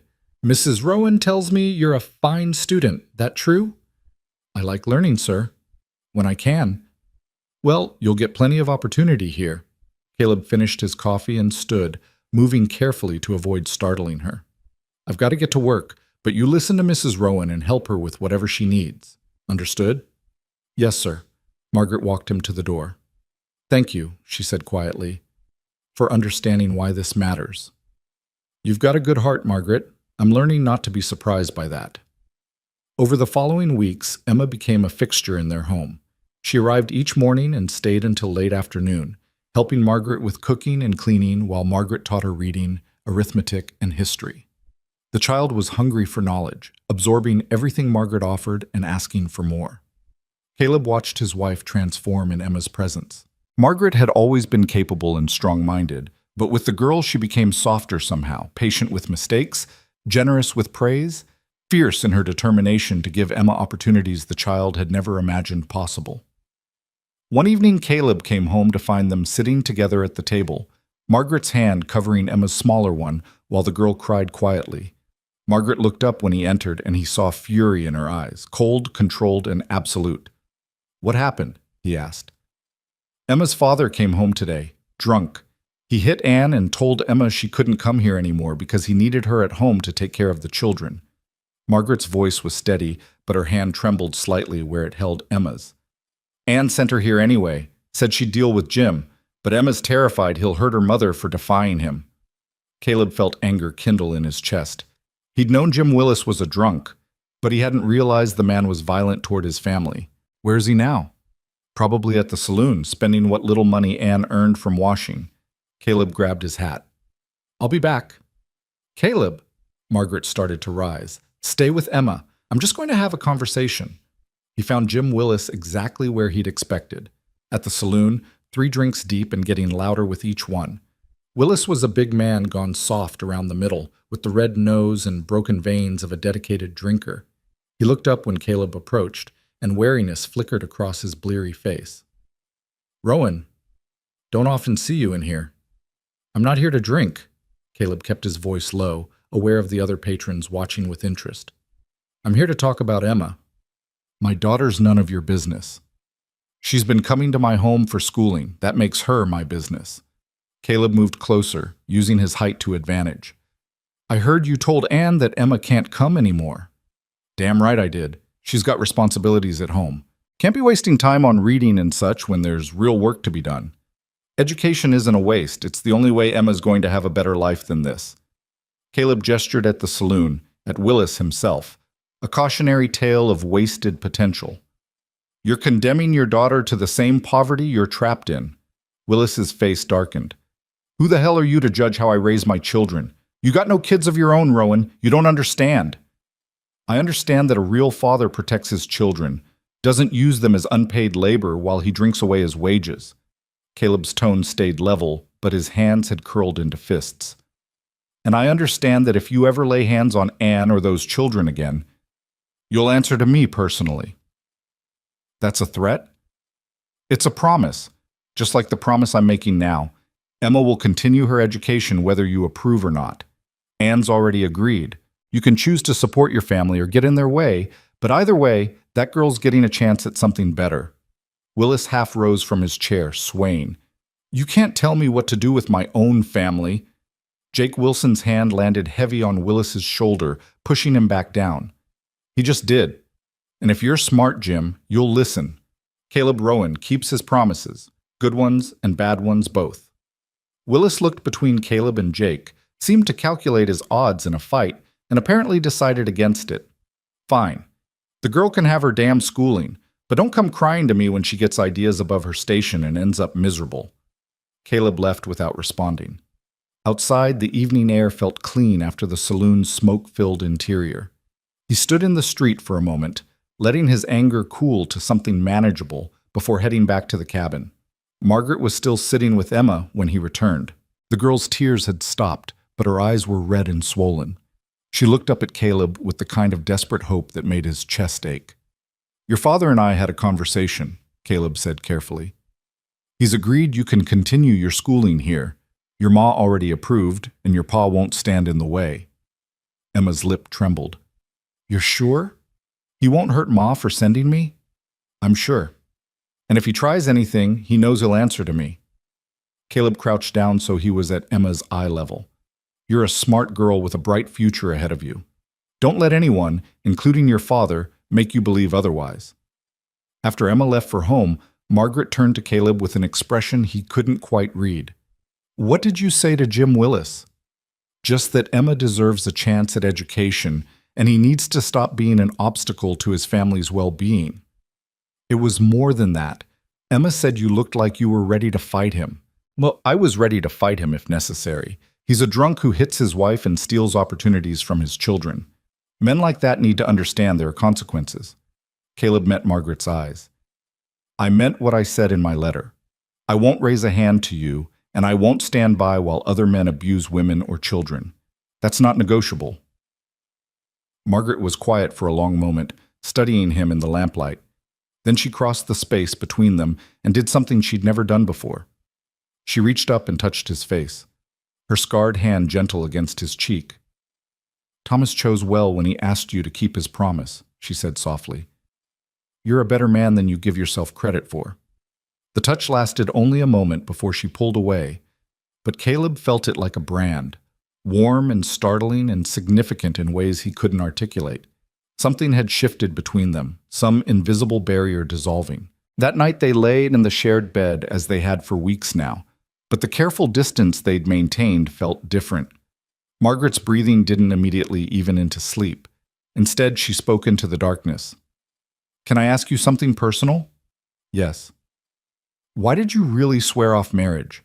Before Thomas died and asked you to marry me, what made you so determined to stay alone?" Caleb stared at the ceiling, considering whether to give her the easy answer or the true one.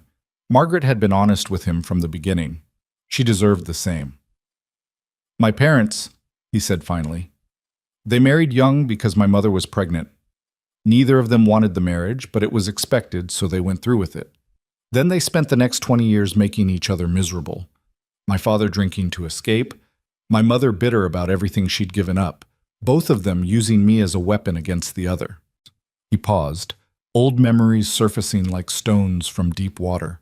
"I watched them destroy each other piece by piece, watched marriage turn two people into enemies trapped under the same roof.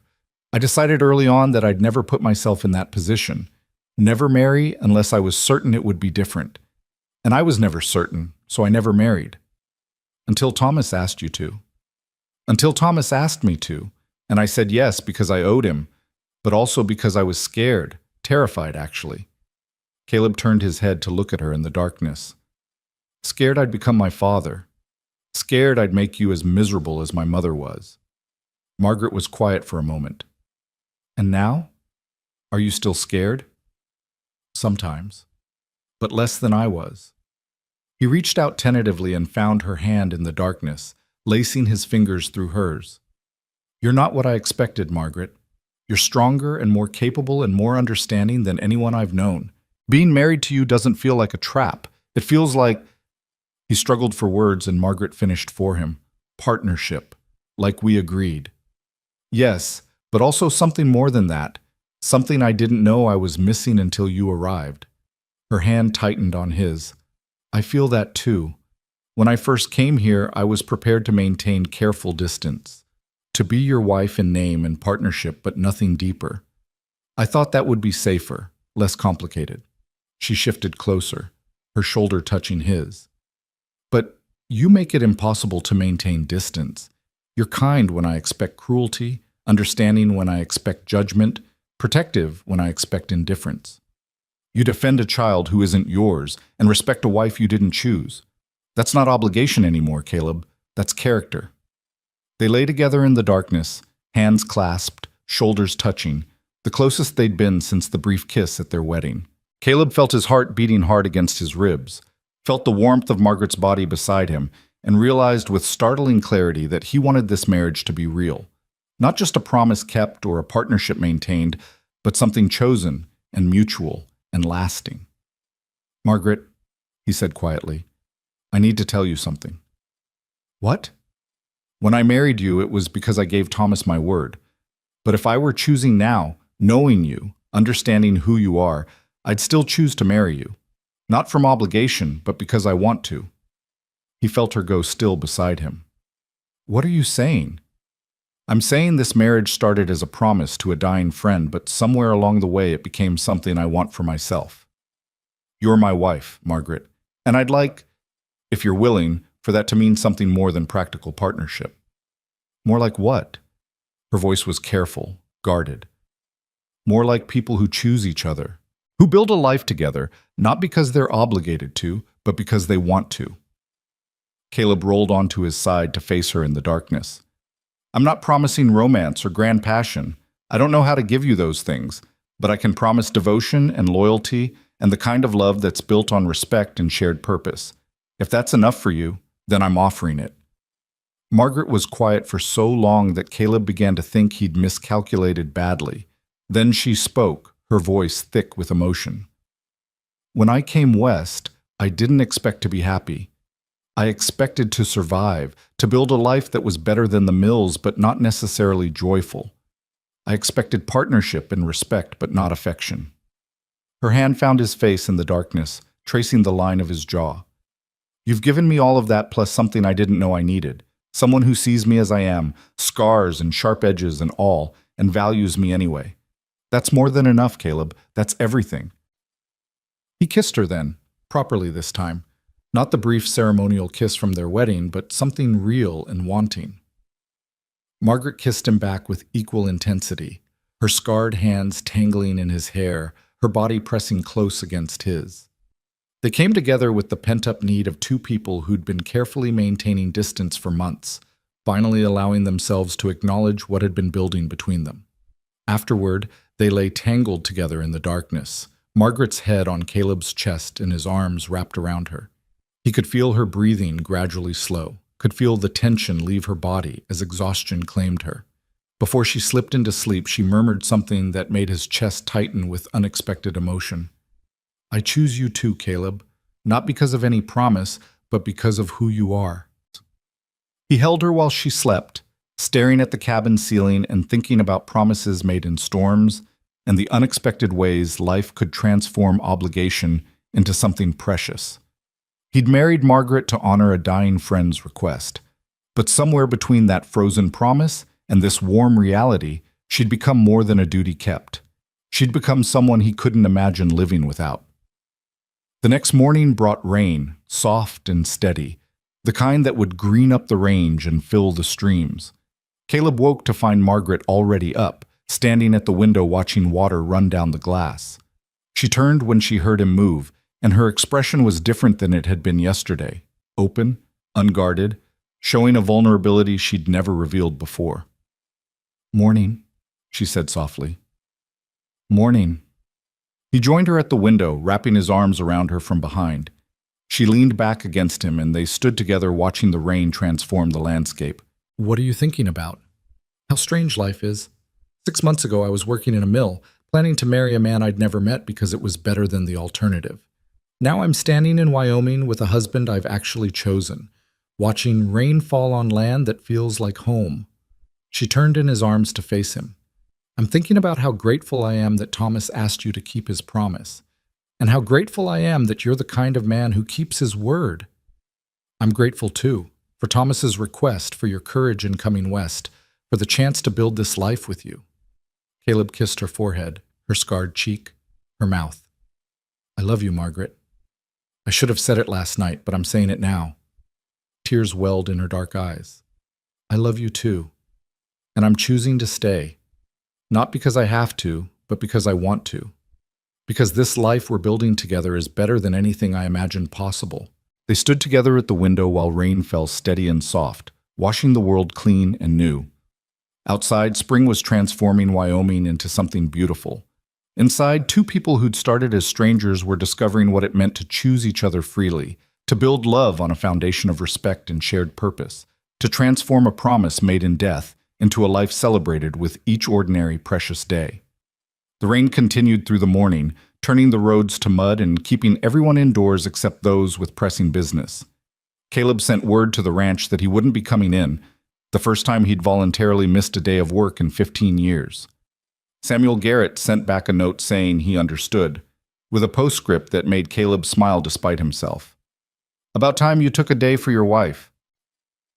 Margaret spent the morning teaching Emma while Caleb worked on repairs he'd been putting off for months, fixing a wobbly table leg, replacing worn leather on his saddle, mending tack that had seen better days.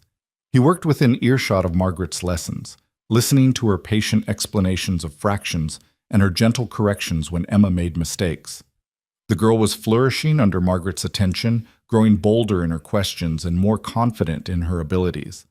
Around midday, Ann Willis appeared at the door, soaked from the rain despite her shawl. Margaret invited her in immediately, and Caleb watched as Anne's tired eyes took in the domestic scene. Her daughter bent over a slate practicing letters, Margaret making lunch, Caleb working at the table with his tools spread around him. "I came to thank you," Anne said, her voice rough with emotion. "Both of you. For what you did with Jim, and for giving Emma this chance." "Emma's earned it herself," Margaret said, handing Anne a towel. "She's one of the brightest students I've ever taught. She takes after her grandmother. My mother was educated before she married down, and poverty took everything." Anne looked at her daughter with fierce pride mixed with old grief. "I don't want that for Emma. I want her to have choices I never had." "She will," Caleb said. "If she keeps working like she has been, she'll be ready for higher education in a few years. There are teaching colleges back east that take women." Anne's eyes widened. "I could never afford—" "We'll figure it out when the time comes," Margaret interrupted gently. "Right now, let's focus on giving Emma the foundation she needs. The rest will sort itself out." After Anne left with Emma in tow, Margaret turned to Caleb with determination in her dark eyes. "We should help her. Financially, I mean, when Emma's ready for college." "I was thinking the same thing." Caleb set aside his tools. "We could start saving now, put aside a little each month. By the time Emma's 16 or 17, we'd have enough for at least the first year." "You'd really do that? Help send someone else's child to school?"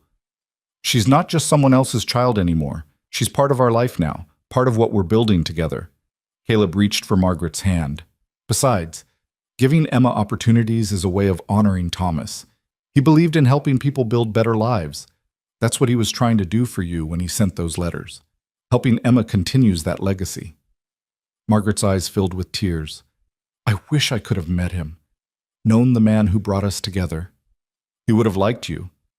You're exactly the kind of person he respected, practical, honest, strong enough to build something real from difficult circumstances." Caleb pulled her close. "He'd be glad about us, I think. Glad his promise became something more than obligation." They stood together in the quiet cabin, holding each other while rain drummed on the roof and the afternoon light filtered gray through the windows. Outside, spring was washing Wyoming clean. Inside, two people who'd started as strangers were learning what it meant to build a life worth living, not just for themselves, but for the community around them. The weeks that followed brought changes both subtle and profound. Caleb found himself thinking differently about the future, not just his own survival and success, but the legacy he and Margaret might leave. They talked about expanding the cabin, adding rooms for the children they might have someday. They discussed buying land of their own, building something that belonged to them rather than working for someone else's dream. Samuel Garrett noticed the change in his foreman. One afternoon in late May, he called Caleb into the ranch office and poured them both whiskey, despite the early hour. "You're different since you married," Garrett observed, settling into his chair. "More settled, like you finally found something worth working for beyond the next paycheck." "Margaret's given me a lot to think about." Caleb sipped his whiskey, savoring the burn. "About what I want from life beyond just getting through it." "Good. Man needs more than work to make life worthwhile." Garrett leaned forward, his weathered face serious. I'm getting old, Caleb. My mother's health is failing and I'm not far behind. I've been thinking about what happens to this ranch when I'm gone.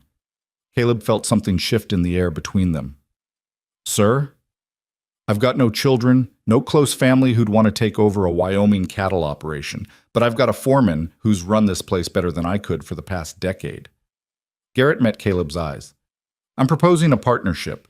You buy into the ranch now, say 30%, with the understanding that when I die, the rest transfers to you. We'll work out terms that make it affordable, payments over time from your earnings. The offer hit Caleb like a physical blow. Ownership. Not just working someone else's land, but owning it himself, building something permanent that could be passed down. That's incredibly generous. It's practical. You've earned it, and I need to know this place will be in good hands when I'm gone. Garrett refilled both their glasses. Talk it over with your wife. If she agrees, we'll draw up papers next week. Caleb rode home that evening with his mind racing through possibilities. Partnership in the ranch meant stability, meant opportunities for growth and expansion. It meant he could offer Margaret more than just a foreman's cabin. He could offer her a real home, a real stake in the land they were building their life on. Margaret was waiting when he arrived, standing in the doorway with her arms crossed and a smile playing at her scarred mouth. You look like a man with news. Samuel Garrett offered me a partnership in the ranch. 30% now, the rest when he dies. Caleb dismounted and pulled her into his arms, needing to feel her solid presence while the enormity of the opportunity settled over him. It's a chance to own something, Margaret, to build real security for us. Then we accept. She said it without hesitation, without needing to discuss terms or calculate risks. This is what you've been working toward your whole life. Of course we accept. It'll mean tighter finances for a while. Most of my earnings will go toward buying in, paying off the partnership stake. We'll manage. We've both lived on less before. Margaret pulled back to look at him directly. This is our future, Caleb. Our chance to build something that lasts beyond just us. I'm not going to let fear of temporary difficulty stop us from seizing it. They drew up papers the following week with the town's lawyer present to ensure everything was legal and binding. Caleb signed his name, feeling the weight of commitment and possibility in equal measure. He was no longer just the foreman of Broken Creek Ranch. He was part owner, with a path toward full ownership that would secure his and Margaret's future. The town noticed the change in Caleb and Margaret Rowan's circumstances. Some people celebrated their success. Others whispered about the scarred mail-order bride who'd landed on her feet with suspicious speed. Margaret heard the gossip but didn't let it touch her. She had work to do and a life to build. Other people's jealousy was their problem, not hers. Summer came with its particular intensity, long days of hard work under brutal sun, cattle drives to higher pasture, endless repairs and improvements. Margaret took over the schoolhouse completely when Miss Pritchard moved east to live with her sister. She also expanded her sewing business, taking on 3 apprentices from among the town's young women who needed skills and income. Emma Willis continued to flourish. By midsummer, she was reading at a level far beyond her age, tackling books from Caleb and Margaret's growing library with voracious appetite. Her father had stopped drinking as much after his confrontation with Caleb, though Anne confided to Margaret that the change was fragile and could reverse at any moment. One evening in July, Margaret came home from town with a letter in her hand and tears on her face. Caleb dropped the fence post he'd been carrying and rushed to her side. What happened? What's wrong? Nothing's wrong. Margaret's voice shook with emotion. Read this. The letter was from a woman named Annie Reynolds in Philadelphia, the girl Margaret had saved from the mill fire. Caleb scanned the neat handwriting quickly, then more slowly as the contents registered. Annie was writing to tell Margaret that she'd named her newborn daughter Margaret Ann, after the woman who'd saved her life and given her a future. The letter included a small daguerreotype of Annie holding her baby, both of them healthy and smiling. She remembers, Margaret whispered. After all these years, she still remembers what I did for her. Caleb pulled his wife close, feeling her shake with the force of emotions she usually kept tightly controlled. Of course she remembers. You changed her life, some things you don't forget. I just did what anyone should have done. But not everyone did do it. You did. He kissed the top of her head. You saved her, Margaret, and now she's honoring you by passing your name to her daughter. That's legacy. That's what matters." They stood together in the fading light, holding each other while Margaret cried tears of joy and gratitude and remembered pain. Later, she would frame the daguerreotype and place it on the shelf beside their wedding certificate and Thomas's letters. But for now, she just let herself feel the weight of being remembered, of knowing her courage had mattered in ways she'd never expected. August brought the first real test of Caleb and Margaret's partnership in the ranch. A neighboring spread tried to claim water rights to a stream that ran through Broken Creek land, threatening legal action if Samuel Garrett didn't concede. The dispute could have bankrupted them in legal fees, could have destroyed everything they were building. Margaret attended the town meeting where the issue was being discussed, the only woman present besides the clerk taking minutes. She listened to the arguments from both sides, then stood and asked for permission to speak. The room fell silent, men exchanging glances that ranged from curious to dismissive. "I've reviewed the territorial land grants," Margaret said, her voice steady and clear. "The water rights were explicitly assigned to Broken Creek Ranch in 1867. The neighboring ranch's claim is based on a misreading of the boundary descriptions." She produced documents she'd obtained from the territorial office, pointing out the specific language that proved Broken Creek's claim. "If this goes to court, you'll lose. But more than that, you'll establish a precedent that makes everyone's water rights vulnerable to challenge based on creative interpretation. That serves no one's interests." The neighbor's lawyer sputtered objections, but Margaret's logic was unassailable. The documents were clear. The territorial clerk confirmed her interpretation. By the end of the meeting, the neighboring ranch had withdrawn their claim, and men who'd dismissed Margaret as just a scarred mail-order bride were reassessing their opinions. Caleb waited outside the meeting hall for her, pride evident in his expression. "You just saved us thousands in legal fees." "I just read the documents and applied common sense." But Margaret was smiling, clearly pleased with herself. "Though I'll admit it felt good to use my education for something besides teaching fractions to children. You're remarkable. You know that? I'm practical. There's a difference." "There's not." He took her hand as they walked through the warm evening toward home. "You see problems and solve them. You help people who need help. You stand up for what's right even when it's uncomfortable. That's not just practical, that's remarkable." Margaret squeezed his hand. "You see me more clearly than anyone ever has. That's remarkable too." As summer gave way to fall, Caleb and Margaret's life together deepened into something neither of them had quite anticipated. The work was hard. Ranch work always was. But they faced it together, making decisions as partners and supporting each other through difficulties. The cabin they'd once shared as strangers became a home filled with books and laughter, and the comfortable silences of people who understood each other. Emma continued her education, now helping Margaret teach the younger students in exchange for more advanced lessons. Ann Willis found better-paying work when one of the town's wealthier families hired her as a full-time housekeeper, providing steady income and respect her washing work never had. Jim Willis remained sober more often than not, though everyone knew the struggle was ongoing. One October evening, Margaret and Caleb sat together on the porch they'd built onto the cabin, watching the sunset paint the mountains in shades of gold and purple. Margaret had been quiet all day, and Caleb could sense something weighing on her mind. "What are you thinking about?" he asked finally. Margaret was quiet for a long moment before answering. "I'm thinking about Thomas, about how he brought us together with his dying request.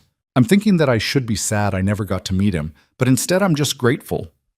She turned to look at Caleb, her dark eyes serious. "Do you ever wonder what would have happened if he'd survived?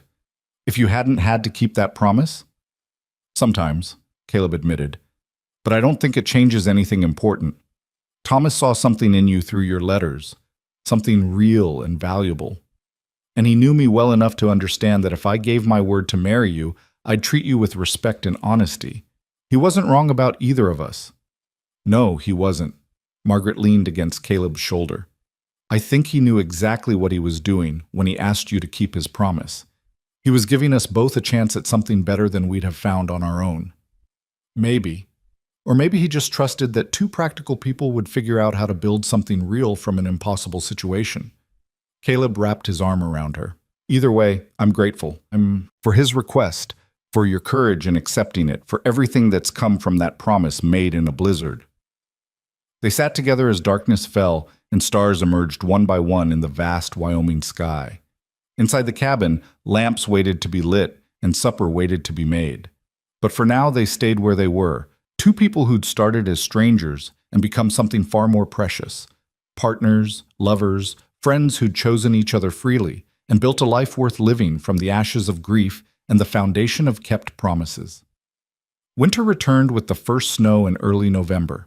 Caleb stood at the window one morning watching flakes fall soft and steady, remembering another storm nearly a year ago when he'd knelt beside a dying friend and made a promise that changed everything. Thomas's voice seemed to echo in his memory, asking him to find Margaret and give her the future he couldn't provide. Margaret came to stand beside him, following his gaze to the falling snow. She didn't ask what he was thinking. After months of marriage, she'd learned to read his silences and understand when his thoughts turned to Thomas. "I want to do something," Caleb said quietly, "to honor him properly, to acknowledge what his request gave us." "What did you have in mind?" "There's a box of his things, letters, a few personal items, that I kept after he died. One of them is a pocket watch his father gave him. It meant a lot to Thomas." Caleb turned to face Margaret. "I want to give it to Emma when she finishes her education. As a reminder that one person's faith in another can change lives, that promises kept can ripple out in ways we never expect." Margaret's eyes filled with tears. "He'd like that, knowing his legacy was helping a girl get the education he wanted for me. He'd like knowing his promise brought us together too, that we built something real from his final request." Caleb pulled her close. "I think about that sometimes, how he trusted me to take care of you, and how that trust gave us both something we didn't know we needed. He was a good man. The best I knew, and he's gone, but what he started continues. That's a kind of immortality, I think, living on in the lives you've touched and the changes you've set in motion." They stood together at the window while snow fell like a benediction, covering the land in white and transforming the familiar landscape into something new. Caleb thought about promises and how they could bind people together across the barrier of death. He thought about Thomas lying in the snow, asking him to marry a stranger and give her the life he couldn't. He thought about all the ways that impossible request had transformed into something precious and real. Spring came again with its annual miracle of renewal. The cattle survived the winter well. The ranch prospered under Caleb's expanding ownership, and Margaret's reputation as both teacher and seamstress grew to the point where women traveled from surrounding towns to commission her work or seek her teaching. Emma Willis, now 12, was reading philosophy and advanced mathematics. She'd grown taller, losing some of the wary thinness that had marked her when she first came to Caleb and Margaret's home. She had dreams now, specific, achievable dreams of teaching college someday, of writing books, of using education to lift other girls out of the poverty that had nearly trapped her. One warm afternoon in May, nearly a year and a half after Margaret had first arrived in Wyoming, Caleb came home to find his wife standing in the garden they'd planted together, her hands on her belly and a strange expression on her face. "Margaret, what's wrong?" She turned to him with wonder in her dark eyes. "Nothing's wrong. Everything's right, actually." She reached for his hand and placed it on her stomach. "I'm pregnant, Caleb. We're going to have a child." The news hit him with the force of revelation. A child. His child. Margaret's child. A life they'd created together from love that had started as obligation and transformed into something neither of them had quite believed possible. "Are you sure?" "I'm sure. I've suspected for a few weeks, but I wanted to be certain before I told you." Margaret's voice shook slightly. "I know we haven't talked about children much, and I know this changes our plans." Caleb kissed her to stop the nervous words. "This doesn't change our plans. This fulfills them. We've been building a life together, building something that will outlast us. A child is the ultimate expression of that." Margaret laughed, tears streaming down her scarred face. "You're not frightened? Because I'm terrified. What if I can't do this? What if you saved a girl from a burning mill? You traveled 3,000 miles to marry a stranger. You stood up to drunk men and town gossips, and your own fear." Caleb framed her face with his hands. "You're the bravest person I know, Margaret. You can do this. We can do this together." They stood in their garden while spring flowers bloomed around them and the sun warmed their faces, holding each other and marveling at the life growing between them. This child would be born from love that had started as a promise made in a storm, born from two people who'd learned to choose each other freely, born into a life built on respect and partnership and the kind of devotion that came from truly seeing and valuing another person. The pregnancy progressed smoothly through the summer. Margaret continued teaching until she grew too large to stand comfortably for long periods, then shifted to working with advanced students at home, while Emma and one of Margaret's other apprentices handled the younger children. The sewing work she delegated entirely, trusting her apprentices to maintain the quality standards she'd established. Caleb found himself thinking about his own father, about the man who'd resented his existence and used him as a weapon against his mother. He was determined to be different, to give this child what he'd never had, a father who wanted him, who saw his existence as joy rather than burden, who would build him up rather than tear him down.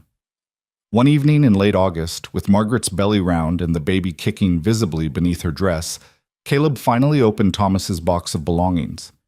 He'd kept it sealed since the funeral, unable to face the contents, but now felt like the right time. Now, when they were about to bring new life into the world. Now when Thomas's promise had transformed into something beautiful and lasting.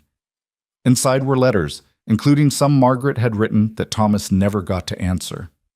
There was the pocket watch Caleb planned to give Emma.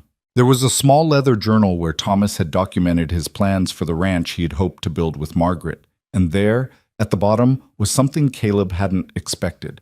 A letter addressed to him in Thomas's handwriting, marked, "To be opened after my death." With shaking hands, Caleb opened the envelope and read, "Caleb, if you're reading this, I'm gone and you've kept your promise to marry Margaret. I knew you would. You've never broken your word in all the years I've known you. I want you to know that asking you to marry her wasn't just about giving her security. It was about giving you both a chance at something I saw you needed but couldn't ask for directly. You've spent 15 years alone, Caleb, protecting yourself from the kind of pain your parents' marriage caused. And Margaret spent years surviving rather than living, protecting herself from dependence and vulnerability. I thought maybe you could help each other. Maybe you could build something real from practical partnership.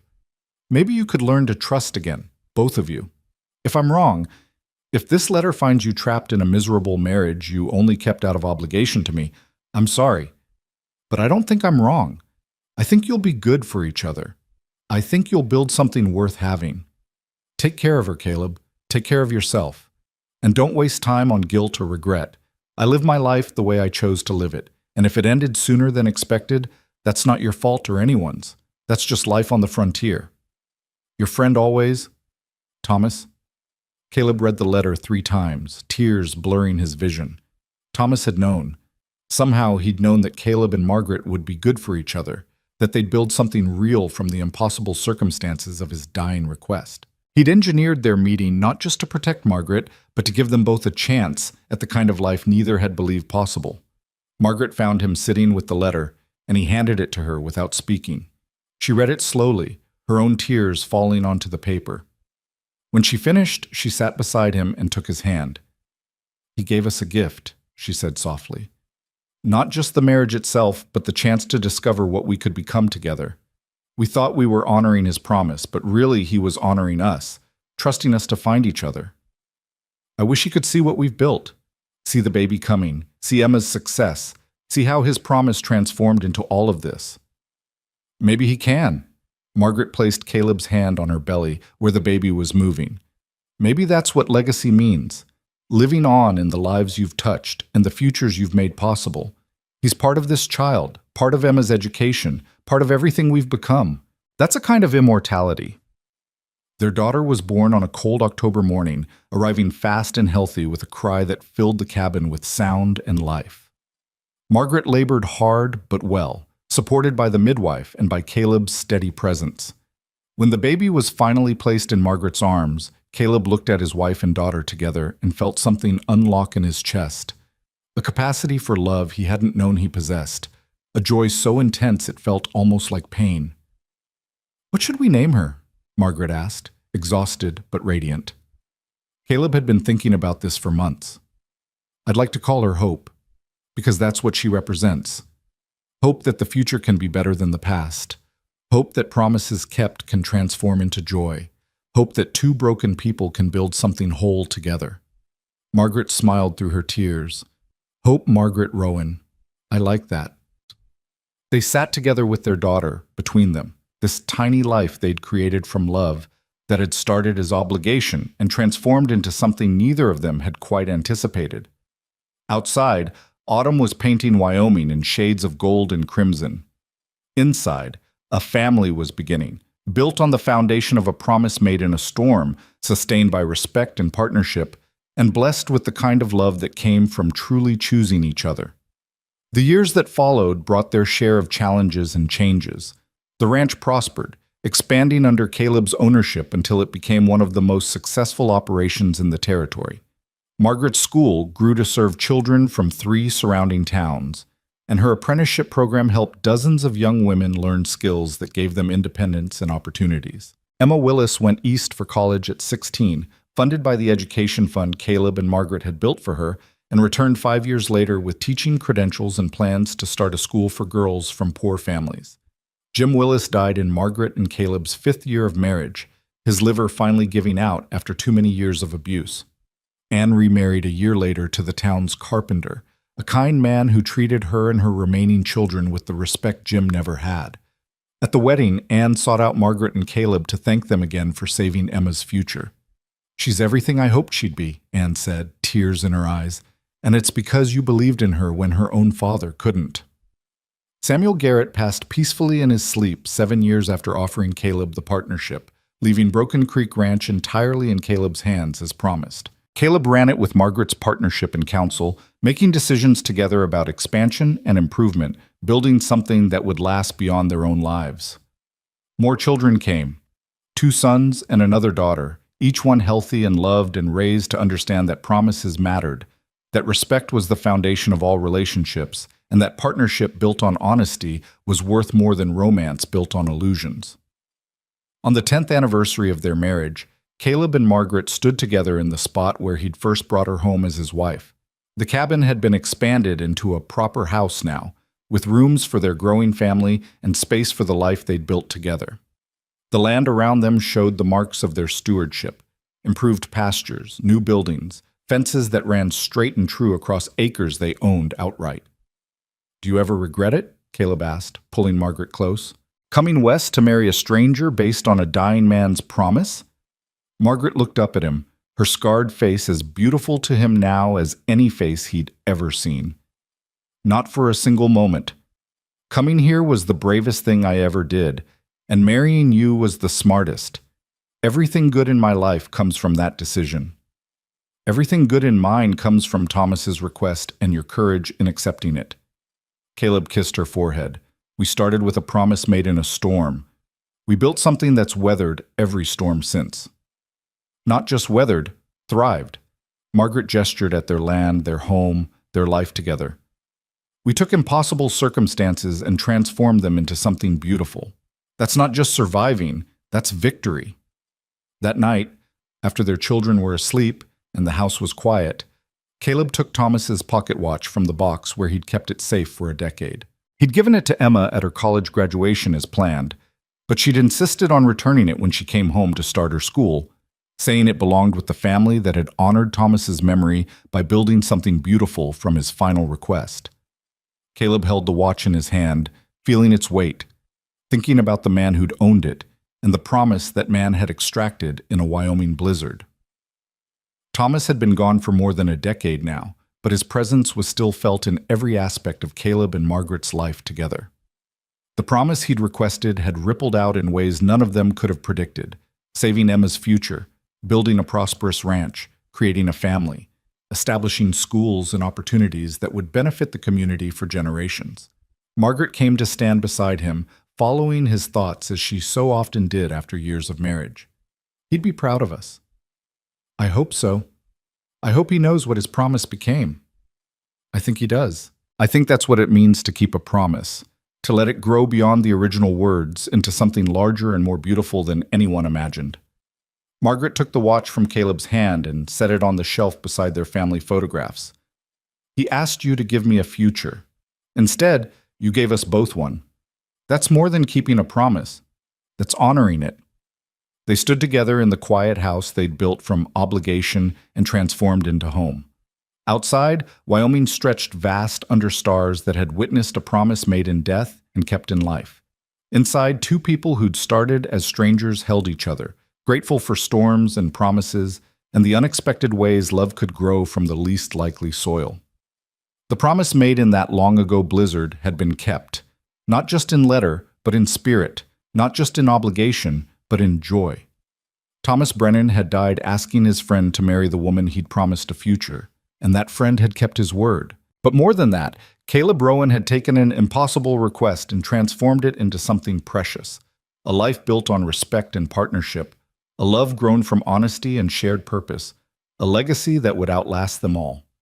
And on cold winter nights when snow fell soft and steady over Wyoming, when the wind howled like it had that night Thomas died, Caleb would stand at the window with Margaret beside him and think about promises, about how the best ones weren't just kept but exceeded, about how obligation could transform into devotion, strangers into soulmates, and a request made in desperation into a life worth celebrating. The promise had been fulfilled. The life had been built. And the love that started as duty had become something neither Caleb nor Margaret could imagine living without. A partnership forged in grief, sustained by respect, and blessed with the kind of joy that only came from choosing each other freely, every single day, for the rest of their lives.